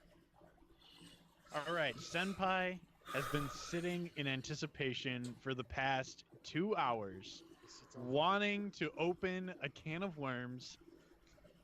Senpai, the Stalingrad. And go nuts in 3, 2, you have 2 Okay. minutes. 1, go! All right, so the Stalingrad, the biggest controversial ship wargaming has probably released. People have been the forums have been ablaze with fury from both sides. What I'm really curious to find out what people think about her being in the meta, in different King of the Seas format, Clan Wars format, ranked format, etc., etc. I'm really curious to see what people exactly think, because this thing, essentially, it's a battleship hiding in a cruiser's skin, or a wolf in sheep's clothing, if we will. But I really am interested to see what everybody thinks about her, with her release, her current place in the meta, whether she will be replacing ships or supplementing ships, switching the meta around, or will she be a non-factor? Because I've been hearing very different opinions. There was a tournament over in EU where I saw, excuse me, clans like TWA running, like, I think it was almost full Stalingrad with maybe one Zhao and something like that. Like there was something like that. I saw screenshots on a Discord. But I'm really 1 curious minute. as to what people think about this entire boat. Are you stopping a full minute early? You got another Yeah. minute to go. Well, the bud. thing is, I want to discuss this with you guys. Like, this is He what I wants want to our discuss. feedback on it. I want to Okay. see what you guys all think about this, because to I be honest, think we're could going to make see the a crap ton of them. Okay, Guys? so first things first. Okay, show of hands: who either owns or has actually played as Stalingrad for more than just a couple of games? How many is a Okay, couple don't before I own it, raise my but I hand? played it a Yeah, lot. I don't own it, but we tested it. So You guys tested. That counts. So when you tested it, how many games did you put into it? Uh, probably about 20 or so. Okay, so you understand the shit. No worries. I think about Three more 15, games? 20. It's a Okay, cruiser. all right. I'm a cruiser monkey, so I had to get into it. Making sure. Okay, so everybody can talk to this intelligence. I just want to make sure, because one of the things that I've seen in Stalingrad that's so polarizing is a lot of people have an opinion about the ship and they've never played a game in her. boom. So it's kind of like, guys, I hear what you're saying. You may not be wrong, but trust me, it's not all sunshine and roses over here, okay? And I have to add in something. People that bring in stats and say, look how much damage she does and stuff. Yeah, that's right. They're not wrong with the argument, but you have to think about that. Most players that own a Stalingrad and play a Stalingrad at the moment are good players. So the performance of the ship is much better than it would be if it would be available publicly. And it will be drop in stats as soon as a lot of people get enough steel to buy it with ranked steel from the ranked season. And a lot of people do not know how to fight a ship. You always have it that a new ship outperforms much better because it's new and people don't know how to fight it. If you see the problems with the Stalingrad is that if you're catched broadside, you eat damage like shit. You're just drown in seconds. It's not different to any other cruiser. It's even sometimes more vulnerable than other cruisers. If you hit a Moskva on the broadside with a battleship, it's boom, boom, boom, and you have 2, 3 citadels, and it's gone. It's the same with the Stalingrad. The problem with the Stalingrad is, and that's what Senpai said, it has low-tier battleship guns with a cruiser dispersion. That's her main problem. You can hit from distance and hit hard from distance, and show your bow and just get no damage back and dish out a lot of damage over distance on one point on the target. That's her problem. What I've that's the found thing. fighting that thing that I wish more people would realize, fight her like a German battleship. If you catch her in a turn where you can hit that little red belly peeking out of the water, that's where her citadel's at. Or, like somebody said in chat, I think it was Bravery, hit her with plunging fire, like you would to get through the wood deck to get in there. Anything else on it, it's just like you're shooting a battleship. Like I said, it's battleship armor with cruiser accuracy on it. Or, just like you do with the Digger First, you burn that bitch to the ground. There's also one more thing that really ticks me off about the people who are complaining about it. And I've seen it in games I'm pretty sure SeaRaptor or anybody who has played this boat has seen. The people who complain about it the most don't respect the 305s and their velocity as well as how accurate those things can be. I will bring this up. When I was playing early ranked season, I caught a Zhao broadside. I was like, okay, you know what? You're gone. Boom. I erased him from existence. In before accusations, this ship is broken, blah blah blah. It's like, well, dude, you're at a 60 or greater degree angle to me. What are you going to expect? It's like Des Moines would do the same thing to him. It's like sticking your hand into a lion's cage, like covered in like blood or whatever, and expecting the lion to not attack it. Like, hello, like, good sir. Well, that's a little where's graphic. Your logic? I mean, it's just to show the It's not. It's just to show like how uninformed the average player is to this boat. I would say. Go ahead. No, sorry, you're first. I was going to say, I don't think anybody can intelligently argue that Stalingrad is not a powerful ship. I think anybody trying to make that argument is absolutely wrong. She is a very powerful ship. But like any other powerful ship in the game, okay, and they're all, like, in various ways, their own powerful, niche, there are ways to deal with her, right? And we've seen the meta adapt many times over to other ships. You remember way back when it was Clan Battle Season 2, suddenly everybody and their dog was driving to Hindenburg, and it was just HE spam everywhere.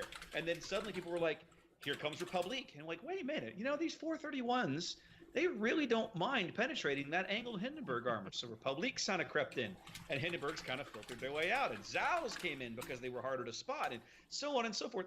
This is just part of the natural cycle of the game, right?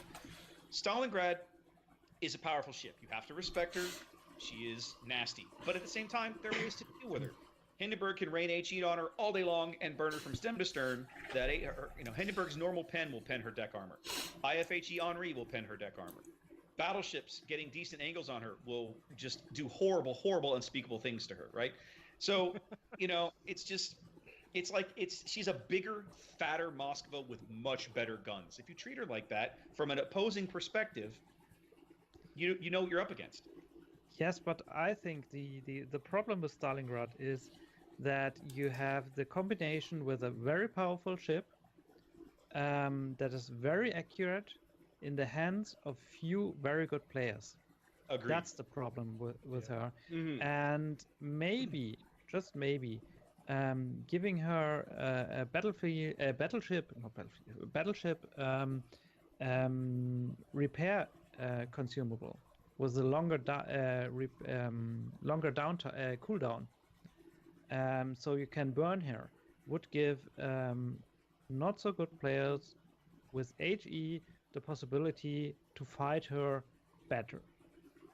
I'm kind of on the fence about that. I'm on the fence about that fire thing. Sorry, Kilo. I just really have to get this, but Stalingrad already burns for longer than the average cruiser, so making the consumable have a longer cooldown is almost redundant, because if even spec'd down with maybe the exception of a couple things, currently my Stalingrad burns for 45 seconds. Not long enough. Yes. Burn more. Spoken like a true cruiser monkey. But that's Yep. that's the trick. to maybe balance her to do either, not both. You're right. Not both would be maybe too much, but at the moment, Stalingrad is in random battles or. She's a hard boat to balance without ruining the effort it takes to get her. Yeah. But it's hard to down tune her to where she doesn't feel, well, like somebody said, the power creep is really strong in her. So it's a hard juggle. I still don't think, and I've said it before, I don't think she should have come out yet. I think there's a couple of fine tunings that nobody's really found that spot of, okay, if we do this and this, she's still going to be really strong and really good at what she does without making everybody just, grab pitch. I mean, there'll always be some to grab pitchforks and torches. They just stand up with their hands ready to go, no matter what it is. Hey, guys, everybody's getting 2,000 free doubloons. Oh, my God, it should have been 2005, whatever. But I think she's a hard one because of what it took to earn her, based off also on the people using it. Yeah. All right, so now that we've kind of got that down, I want to see what your guys' opinion is composition-wise in a Clan Wars meta or KOT-esque, because personally, I had this conversation with SeaRaptor earlier last weekend. I don't know if you guys watch competitive Counter-Strike Global Offensive, where you guys have a 5v5 format, and when both teams are bought in, there will usually be 4 riflers and 1 guy with the op. Now, if we take this and compare it to the World of Warships format, where there's 1 battleship and then cruisers, etc., I think the good teams will stick with the kind of stealth meta, but what some teams in Counter-Strike will do is they'll run a double op setup, meaning there is a secondary opper. This secondary opper in World of Warships will be the Stalingrad player. So, for example, we could see something like the Yamato on one flank, and maybe 1 to 2 Stalingrads positioned in key points throughout the map just to provide that crossfire to make pushing more punishing for the enemy cruisers. I almost see her replacing the Moskvas that you started seeing late into this last clan battle season as bodyguards for the battleship. Because I saw quite a few. It's something we ran that was really effective. Run 1 or 2 Moskvas at about a 4-kilometer gap around our battleship and just we're going that way. You can either move or we're going to sink you in the process. So it's like having 2 mini battleships plus the big one. And let me just tell you, get Volgar in a Yami, we get Derp in 1 Moskva, me in the other one, and it was a goddamn steamroller coming across the map. I think we're going to see the Moskva replaced with the Stalingrad in that role. Yeah. At least, like we talked about earlier, until people get more used to the Henri with the reload booster, or we start seeing the Hindenburg, or Hindenburg fully phased out for the Zhao, and the Des Moines get phased out for the Worcester's ability to spray that fire comfortably from behind a wall and go, keep it coming, guys. You just keep on coming, because we're not going to stop holding down the button. So it'll be Stalingrad preferred, if not the cheap Moskva. Yeah, for those that don't have it, I think the Moskva will be the background. I disagree with that. I disagree because on paper, the Moskva actually out DPMs the Stalingrad with HE, and I think with AP as well. And with the smaller bow section of the Moskva and the smaller concealment, plus the ability to mount Hydro, I do not think it will replace the Moskva That's The right lack there, of the Hydro. I'm not. Is a huge hole in Stalingrad's defenses that I think a lot of people don't appreciate. I think Senpai had a good point with the idea to the team composition. I don't think it will replace the Moskva. Some clans will replace it because they think, oh, it's so powerful, we have to take it. We have a Stalingrad, we have to take it into the clan battles. That's one way people will think. But I think it's replacing the Moskva is not the best idea. But the idea to have a second battleship or little battleship with the Stalingrad to maybe go to one flank and to the other you have a Montana or something like that. That's an interesting idea. I can think that could work. That could work especially in some maps. It's definitely people are definitely going to use for that. You can treat her guns more like a term that nobody likes really, but a pocket battleship in a much better form than you can with Moskva's 220s, right? Those 305s will just the accuracy, the velocity, they hit harder, they travel farther, faster. They're just nasty. So I think you're going to see that one of the big reasons, that, of course we all know this, that cruisers are such a thing in clan battles because you only get one battleship. You're not allowed to set battleships at opposing ends of the map and catch cruisers off guard or catch cruisers in the crossfire. Stalingrad can give teams the flexibility to do that on certain maps if they position their ships correctly. So what do you think about early season? So I'm more looking at the beginning of the season. I definitely think eventually, like I said, not having that hydro, because that's why we ran the double Mosca at a 4-kilometer gap on each side, is it was just a giant wall of, all right, your hydro's up. Okay, let me know when you got 3 seconds left. Mine's going up. Our Yami had so much time because they're about 1 to 2 kilometers in front, almost like a V-shaped pattern, like a reverse flying V coming in, that the Yami could just take that long turn it needed to avoid them. I think early, I think I'm going to see that a lot. I think a week or two into clan battles, I think it's going to change. But I definitely think people are going to attempt it early. Are you seeing a lot of Yamatos in your clan battles on NA? Yami and Mani are the two go-tos, with the occasional Republic. It's a very, very siege style of warfare when it comes down to it, simply because the Yamato with the legendary module has such good dispersion, and it is ridiculous. My good friend Static the Warmonger, a close friend of mine as well, he was featured on Panzerknacker when the module first came out, and he put up some serious numbers. There were shots he was hitting that he shouldn't have hit without it. Yeah, And I watched Volgar pull a 26-kilometer on Warrior's Path from the far right side, bottom right corner, top left corner of the map, on a full-speed Des Moines. It hit him, and you just watch the shells as they came in. Instead of the normal spread, we actually watched them come together. And it was, I even joked, I'm like, it was like watching the fist of God come down and be like, nope, gone. And the funny thing is, because right before that, I'm like, Volgar, do you got any shots over here? They're already out. And then I pan my camera and I'm watching him coming to get closer, closer. I'm like, is he gonna, boop, yep, there they are, thanks. Yeah, because most battleships seen on clan battles over here is still in Montana. Really? A lot of Yamatos on NA. In fact, I saw a screenshot somebody posted the other day. I think it was from NA. That was a high tier bracket game, a rank 5+ game, and it was 5 Yamatos on one side. So 5 Yamatos on one side with a Montana and like a random cruiser, and then 4 Yamatos on the other side with 2 other battleships and a random cruiser. It was like, wow. Okay. Six battleships. So people really love the moving lol into pens over A here. little bit of the Q&A.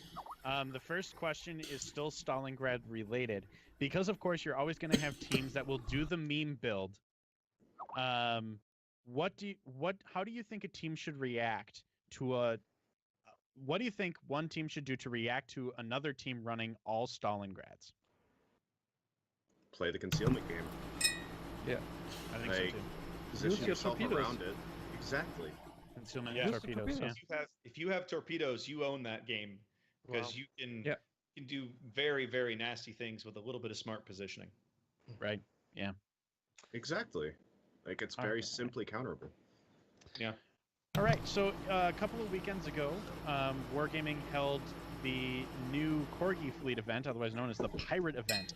What were your guys' thoughts? Did you love it? Did you hate it? What did you think? I thoroughly enjoyed it. I had a ton of fun. It was a ton of fun. I got to play Graf Zeppelin. You not own Graf Zeppelin? Oh. I thought it was a blast. I made it a point to go onto the Discord to try and rotate as many crew members as I could to get more of the members of the community to be able to division up. So I do about 2 or 3 games, and I pop in like, okay, you've had 3, let me rotate you out, let me bring somebody else in. I made sure to rotate my mods through. They got lucky enough to do it. I had a blast. It was hilarious seeing how many people were like, oh my god, you can't division up. I'm like, they can if they're with the captain. Right. I actually got reported once for impersonating. Like, apparently that was a huge thing. A lot of people were getting reported for impersonating the pirates. because nobody paid attention that the CCs and the wargaming folks were going to be special people worth more points. So we go to a match, and they would start lighting up my essentially minions at that point. I'm like, they're so focused on you. I'd roll right into them, like when we were doing the tier 7s. I load up the Leo, and I'm like, let's play. Let's just YOLO their team. They focused the 2 guys with me. I went, really? Okay. Confederate, High Caliber, Kraken, Dreadnought. Because I'm like, you just let me roll into your team with 16 barrels, sub 10 kilometers. Let me tell you how this is about to go. I had to work that Sunday, so I didn't get to get any games in. But I had Saturday. I got to game some games in on Saturday. I got a few games in on Friday night, and I was doing exactly what you're doing. I would go into the Discord. I just round up a couple of guys, and we'd go play some games, and it was fun. It's a nice way, at least on my end, to just meet more people in the community. And hey, we're out there blowing up boats and dying for other people's profits. I had a lot of fun with it. It was great. I grabbed the most talkative ones in Discord. It's like, oh, you talk a lot, you talk a lot. Come over here and Get over here. Blast. Yeah. I didn't have in my games. I did not have a single pirate like crew or anything in my games. I was really sad. Really? Of course, I was sad. I was very sad. There were like, how many of us running around? 160 pirates, and then 40 like of it us was in probably captains just or because- wargamings. I feel like it was because where I was grinding, I was just missing you guys, kind of Could be. just in the game. So I'm not blaming you guys. I was just kind of sad that I didn't get to sync. Every time the Corgi fleet, arms of an angel. and every single time the Corgi fleet was done, I've at least gotten one of them. So this is my first time not getting one. So I was sad. There'll be more. You'll get more chances. Oh trust yeah. me. Oh yeah. Oh yeah. All right. Next. Oh, Go ahead. here's I that can one. deal with you because we didn't have this event on the EU. It was, You North need America to only. complain to whoever you Okay, can. NA server best server. Ouch! Shots fired! I don't think we can kidding. say that. I don't think we'll ever have a international special guest again. Thanks, Hotel. Based on the performance of the NA teams in Kings of the Sea, I don't think we have room to talk. Anyway. Well, hold on. So, Hers, have you thought about going to see? So we've got the Pirates doing for the UK one the privateer event. So we've got the Pirates. You guys have the privateers. The counters to it. I think that'd be a really cool crossover for it. Since the privateers were usually hired to hunt down the pirates, eventually they turned to our side. But you know what? We're just better. All right. Next question. What is your favorite Dasha captain? USA. None. Russia. There's only let me say one thing. There's only one true Dasha, and that's the Russian one. Yes. I prefer Elena. Shut up. You take your scummy shark butt and get out of here. Yeah. I actually made a crack. I'm like, wait, why do we have that? Where's my Fem CV captain? I actually said that at the Wargaming one when they unveiled them. And she read that one out. She's like, oh my!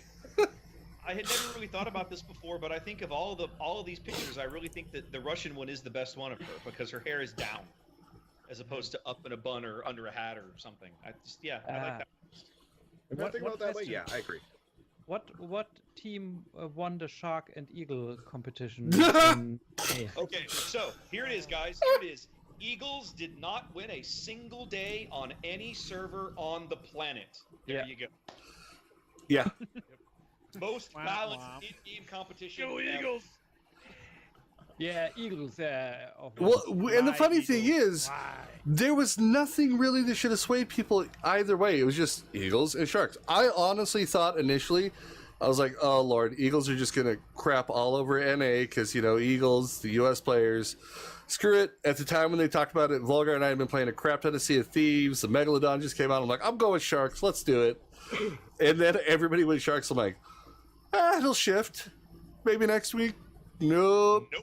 Week up. Nope. What the hell? The system was not designed to give the team that had fewer people a chance. It was capped at a 50% bonus. That was the max you could ever get. And apparently that bonus was based on population, not participation. because even as the event wore on and people switched teams, the Eagles server, Eagles bonus on NA got down to 20%, but we still never got within shouting distance of winning a day. Yeah. I just want to point out, I don't think with a 75% bonus at the start, you would have had a chance. So I agree with Go ahead. with a loop he just said in chat. Reddit, the major clans, etc. We all agreed to go Sharks, so it was kind of a foregone conclusion at that point. Like I know 07, the entirety of Cute, Mortem and Aquam, Rush B, everybody was going into Sharks that I was aware of. All of you. Now, you're not an American, so I'll forgive you. But if you're an American, you did pick Eagles. But he is wearing our flag, though. I'm just pointing that out. Amen, SeaRaptor. In my clan, we decided to everyone. We first thought we may decide clan-wide to say we all go to one side, but then we said, okay, no, everyone can decide on his own, because at the end it's just a gimmick. But it was I thought maybe when that they would switch teams when they reach the full loyalty on Sharks, but even that didn't happen. Yeah, Bravery, I don't know if they ever announced either way. My personal opinion with all of this, they shouldn't have allowed people to switch sides. Just flat. Well, I had no problem with that. My problem was that the bonus for being on the losing side wasn't cumulative. It needed to continue to stack until you won a day, and then drop it off, and then continue. So you could at least win a couple of days, but that never happened. Sure, fair enough. That's fair. All right. So, do you think with some of the legendary mods starting to become more prevalent in the everyday gameplay, do you think it'll bring some ships back into the meta? What was that again? Do you think the legendary mods will bring some ships back into the meta? No. No. A lot of them, in my opinion, you have to sacrifice too much to get the reward. Yeah. Some of the rewards exactly. straight up aren't very good. So There are some modules that are worth getting, and most of them are just what? I'm just saying, drag strip Des Moines. 0 to 27 kilometer in 3.8 seconds. When Zoop announced that one on a video, I was like, he's full of crap. Tried it, went, oh my god, he's right. Yep. the majority. Go. I took Euro's advice and went with the scouting plane, so I dropped the radar. Shit. I put that legendary on it. Oh my god! Look at 300,000 damage sometimes on matches. Wow. So it is insane. Your strategy changes, but with that legendary mod in Des Moines, you become so much more aggressive. It's crazy. Euro, what have you done? I know, man. I just wanted to reach up and just kick him out of Skype. I'm like, crap, it already came across the stream. People have heard it. Spotter playing Des Moines. I hate you, Euro. Man. Because him and Jingles made that joke on this panel 3 months ago, and then he did a damn video on it afterwards. And it became a thing. The legendary mod switched me over on it, and that's been crazy. Oh, God. The trick is that the modules that are worth getting are from ships that people generally already play. I mean, look at them. Zhao, Yamato, give me another one. Montana. Right. So the only one, there are a couple that are kind of niche cases. Like the Henri one is surprisingly good.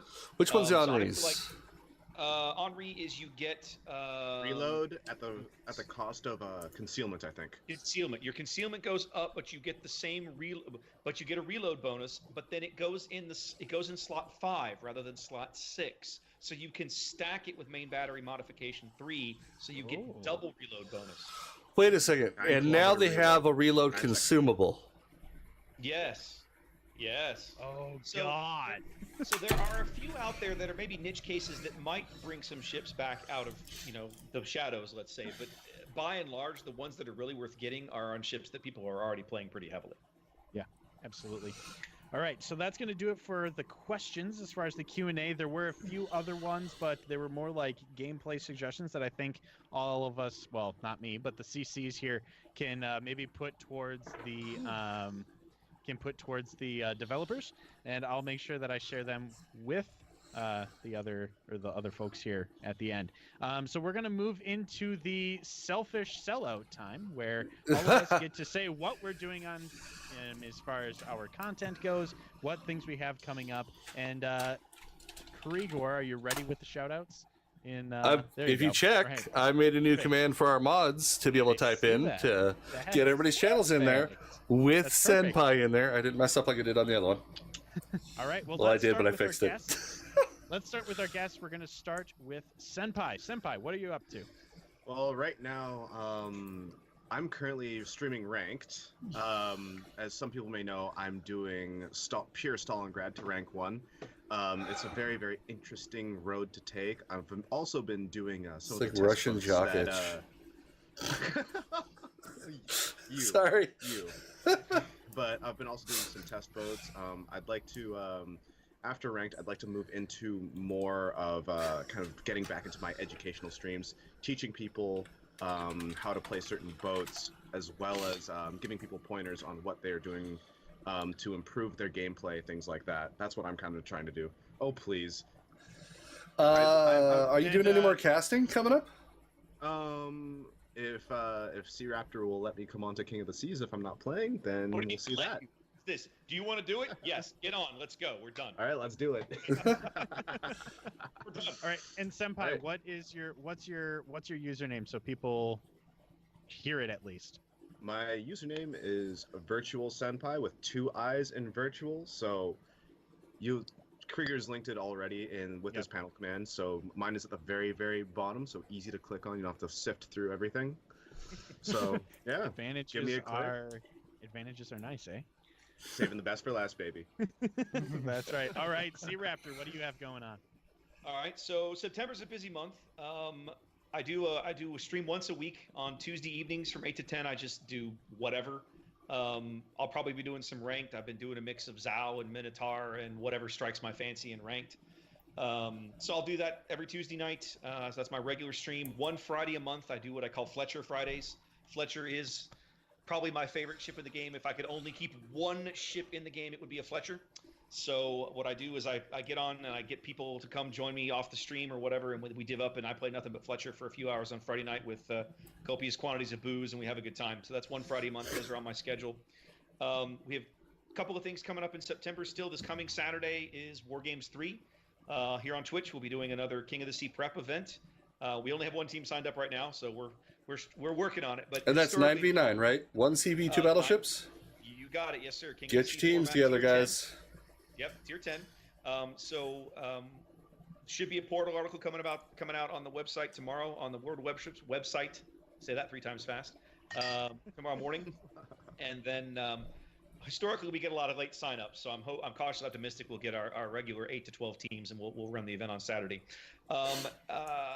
Wednesday night this week is also one-off. I'm doing Femininely on the main World of Warship stream has started doing a thing where she's inviting community contributors to come hang out with her for a couple hours and just kind of get to know them and introduce them to the community. So I'm doing that this Wednesday afternoon. It's 4 p.m. Central. So what is that? 5 p.m. Eastern. 3 Pacific. 2 Pacific. 2 p.m. Pacific. Numbers hard. Yep, numbers hard. So that's a one-off that I'll be doing this week, and then that's it for me. King of the Sea dates are set. We haven't announced them yet, but keep your eyes out. They should be coming. Should be an announcement soon. It'll be starting in the fall. We're going to do another 3 weekends again, and I'm not sure what we're doing for cross-server just yet. A lot of debate still about that, but we have picked the dates for the main event, and that is coming up not too much longer away. Perfect, great, exciting stuff. Hers, how about you? I haven't planned any big special events for the next month. I'm doing my nearly daily, it's daily stream. It's of course in German, but you're invited to show by and come by and have a look. Hi-Fi was there some yesterday? Oh no, Sunday. It was Sunday, I think. Yep. Yeah, we both and popped he in. knows I'm switching language then, so English is not a problem. I'm doing it daily on 10 p.m. German time. That's about, I think, in 13 hours. You have to calculate the time it's over there for you. See, 6 hours, 4 p.m. our time, if it's 10 p.m. German time. Yeah, something like that. So 4 p.m. Pacific. Yeah. And I have my blog running around World of Warships called ViirSinken.de. Okay, that's translated. We are sinking. That's by the way. Yeah, that's how I came to become a community contributor in the first place, because I said, hey, there's no blog in German about World of Warships. I would like to make one, and what's a cool domain? And ViirSinken.de was not taken, so I took it and I said, no, I have to do the blog with that domain owned. I have to do something, and that's how I came. So that's my daily business, nothing special, and maybe I will cast 1 or 2 tournaments if they come around, but that's not fixed yet. So just daily business for me. All right. Well, the daily grind can still be exciting, right? Yeah, exactly. And to you guys, he friend does switch back and forth a lot, so it's awesome to watch. How about all of our favorite Facebook streamer? Highfire, what you got going on? Hey, I wanted to do a special shout out to Hurzchen here. I know it's really early for you being on the panel here, and I appreciate and thank you for coming out and checking out our panel here. A little bit of the backstory. Is that Hertz and I shared a table at the first day at the CC Summit in Russia, along with several other community contributors that have been on this show already. So Hertz basically is following up with our entire table, and thankfully, all of us spoke English. Now, Hertz rounds out the table, right? Yep. Hertz rounds out the table. So now what we're going to do is we'll likely start branching out to other tables and see if they want to come on to our show too. So we've got to get the rest of the countries in here. I think right now we're only missing India and that I know of in South America. Thank you again. You have to get the Captain Aya from India. He's such a funny guy. I met him at the Gamescom 2 weeks ago. That he would match in here perfectly. Yeah, we're going to do it. As far as the Facebook goes, I've been having a lot of fun over there, actually. Last night was a very successful birthday stream on Late Facebook. happy birthday. Happy belated birthday. Thank you, guys. It was a pretty good turnout there. Several of you guys actually dropped in the channel and checked it out. And like I said, I've been having a lot of fun over there on Facebook. I've been experimenting, per se, on where, what do you call it? Helping the community out there. It's there on Facebook, and also trying to expand the channel out for World of Warships. There's a lot of curiosity, lots of World of Warships curiosity on Facebook over there. So I've been trying to, balance both retaining our newer follower base there, and then also branching out at the same time. So it's a delicate balance on there. I invite anybody to go check it out. But if you drop in the channel, I know it's your personal name sometimes comes up. I may not recognize your personal name, but you can always mention who you are. And I'll acknowledge you and say hi to you, obviously. So yes, it's fb.gg/highfire. That's the shortest link. You can go straight to Facebook Gaming Highfire. Thank you, guys. So should I shorten that up in the link there? You can use Facebook/Highfire as well too. So either one works. All right. And we are in the home of the one and only Krigor. Krigor, what do you have going on that everybody should know about? So coming up, guys, I've been preaching this one along with today's panel. The 29th and the 30th is Torpedo for Troops, the next Operation Supply Drop charity stream on World of Warships. I will be one of the streamers for it, and since it is not my first time, I threatened Lambo if he put me in a 2 a.m. time slot, I'd kick him in an uncomfortable place. So I'll be on one of the more prime slots for that one. So make sure you tune in. It is a really cool charity. I actually ran into a few people at PAX who know what OSD is. I actually ran into 2 vets who thanked me for helping promote it because I wore my really cool Operation Supply Drop task force shirt. So knowing people personally that have gotten to see the effect of it, and then meeting complete strangers who just walk up and say, dude, thank you for helping promote that.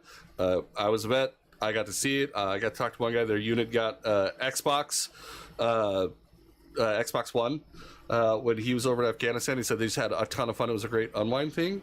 I ran into them on Friday. It was awesome. There's Highfire with his shirt on. Thank so God. That's going on. Immediately following. So that's the 29th and the 30th. October 1st, that Monday, is our next Shooting the Ship panel. Where we're actually going to have on the infamous that we've mentioned him a few times today, No Zoop for You.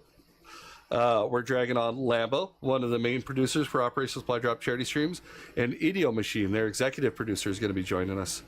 So that one's going to be all about helping promote the awareness for it, talk about the panel, the fun games we saw, what was going on. So a lot more lighthearted, a lot more shameless plugging for it, because it is such a cool charity, especially if you've had any family who've been deployed to really shitty places that aren't very much fun.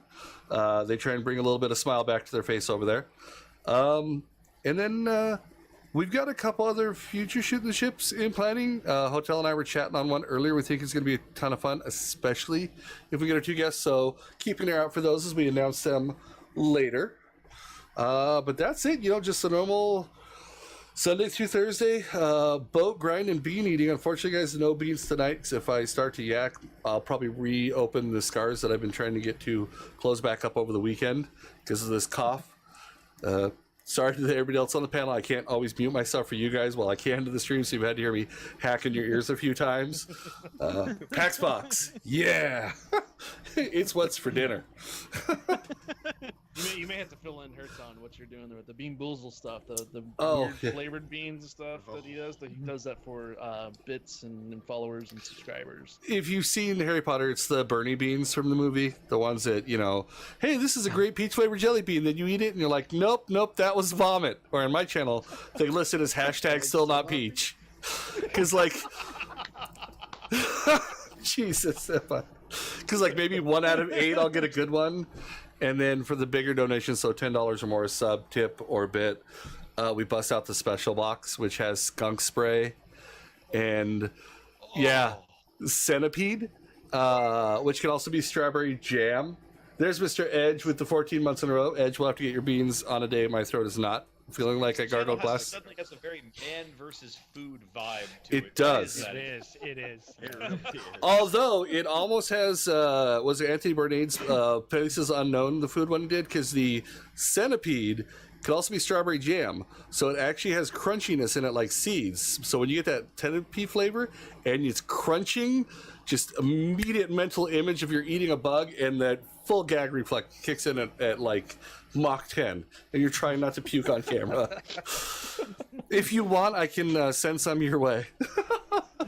That's good. I'm good, thanks. You enjoy. All right. Well, I suppose that leaves just me. As far as what I do, I stream every Monday, Wednesday, Thursday, and Saturday, playing mostly World of Warships, a little bit of Fractured Space, a little bit of Warplanes, a little bit of War Thunder, and just overall have some fun. Somebody else who plays planes. Yeah, I love planes. Tag me sometime. I want to play planes with another human and not a whole friggin' team of bots. Hey, I'm a ground attack monkey on that one, sir. I love me some planes other than the new patch. Can kiss my ass.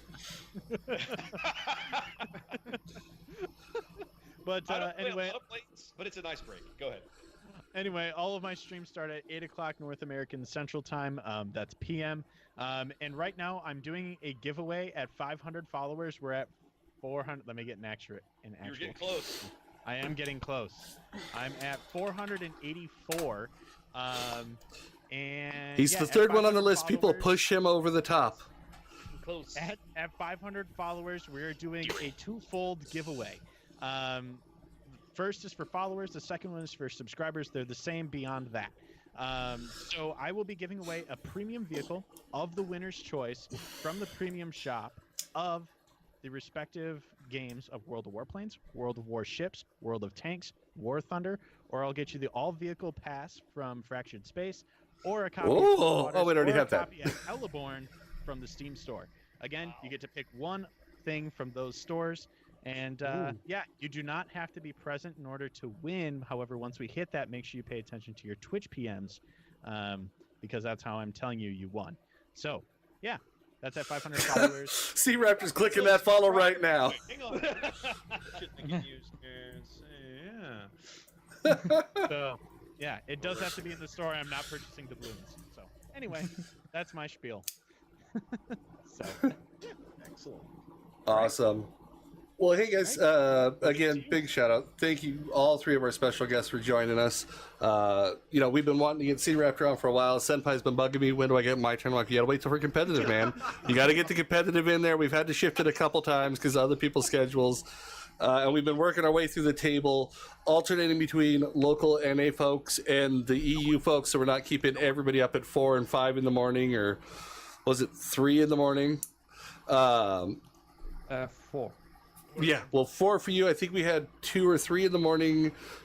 Jingles had to be on for his because we had to try and balance it with poor Euro, who had to get up at like 5 in the morning. So, no, I would like to say thank you very much. It's getting up early is no problem with such a wonderful bunch of people here talking about our most favorite games. Very interesting, very funny. I'm very honored to be invited. Thank you very much. And hope maybe someday again, if you need someone to help you pronounce German ship names. yes. Yeah, we've got a few coming up. You have him on it, we can make little recordings of each one, so that you can just play them back when somebody tells it to you wrong, right? You can just, no, here it is. I got it from a real German. You're doing it wrong. From a real German. Real German said this. Totally right. Not that artificial German you pick up, None of that fake German, none of that. Real German. Not that Austrian claiming to be German. Oh boy. All right, moving on. Not a guy from Germantown, Ohio. This is like real, right outside Munich, German. Not that Pennsylvania Dutch German. No. Exactly. Real German.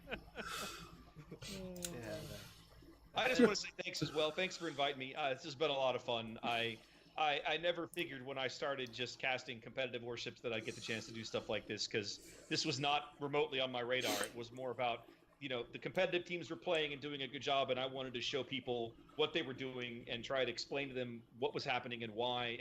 And here I am. I'm doing this, and I'm a CC now, which is interesting and different. So yeah. So thanks for inviting me. I appreciate it. Yeah, not a problem. Awesome. Well, I don't think we have any more questions from the panel. So, folks, we are going to let you get back to the rest of your day, evening, morning, whatever it might be for you out there as we wrap everything up here. Thank you again for hanging out with us, especially to our panelists. High Fire, as you can tell, is also not a real German. America, truck, yeah. And on that note, guys, you have a wonderful evening. And remember, you have a Soviet Navy flag? It's the CC winner. it's a CC flag. It's got everybody's signature from the CC summit. He won FEM's second flag. I'll pull it up. I didn't know this thing existed. Look at this. That is slick. Yeah. There I see Tori and Find hers on there. There's B-Ted. Is right there in the middle, right? Yeah, there's Turi in the middle, and Well, you can't miss Turkey. It looks like Turkey. no, Gunther. There's Arun. Yeah, There's Fem. There's hers. That is a slick souvenir. I'm a little jealous. That's pretty cool. Fem had 2, and she gave that one away. Yeah, and right in the middle there's Evan. Yep. Yeah. Arthur, Slick. All right, now that we're done reminiscing, guys, you all have a wonderful evening. As always, make sure your torpedoes are facing the enemy, and you actually connect to the game. You have a wonderful night.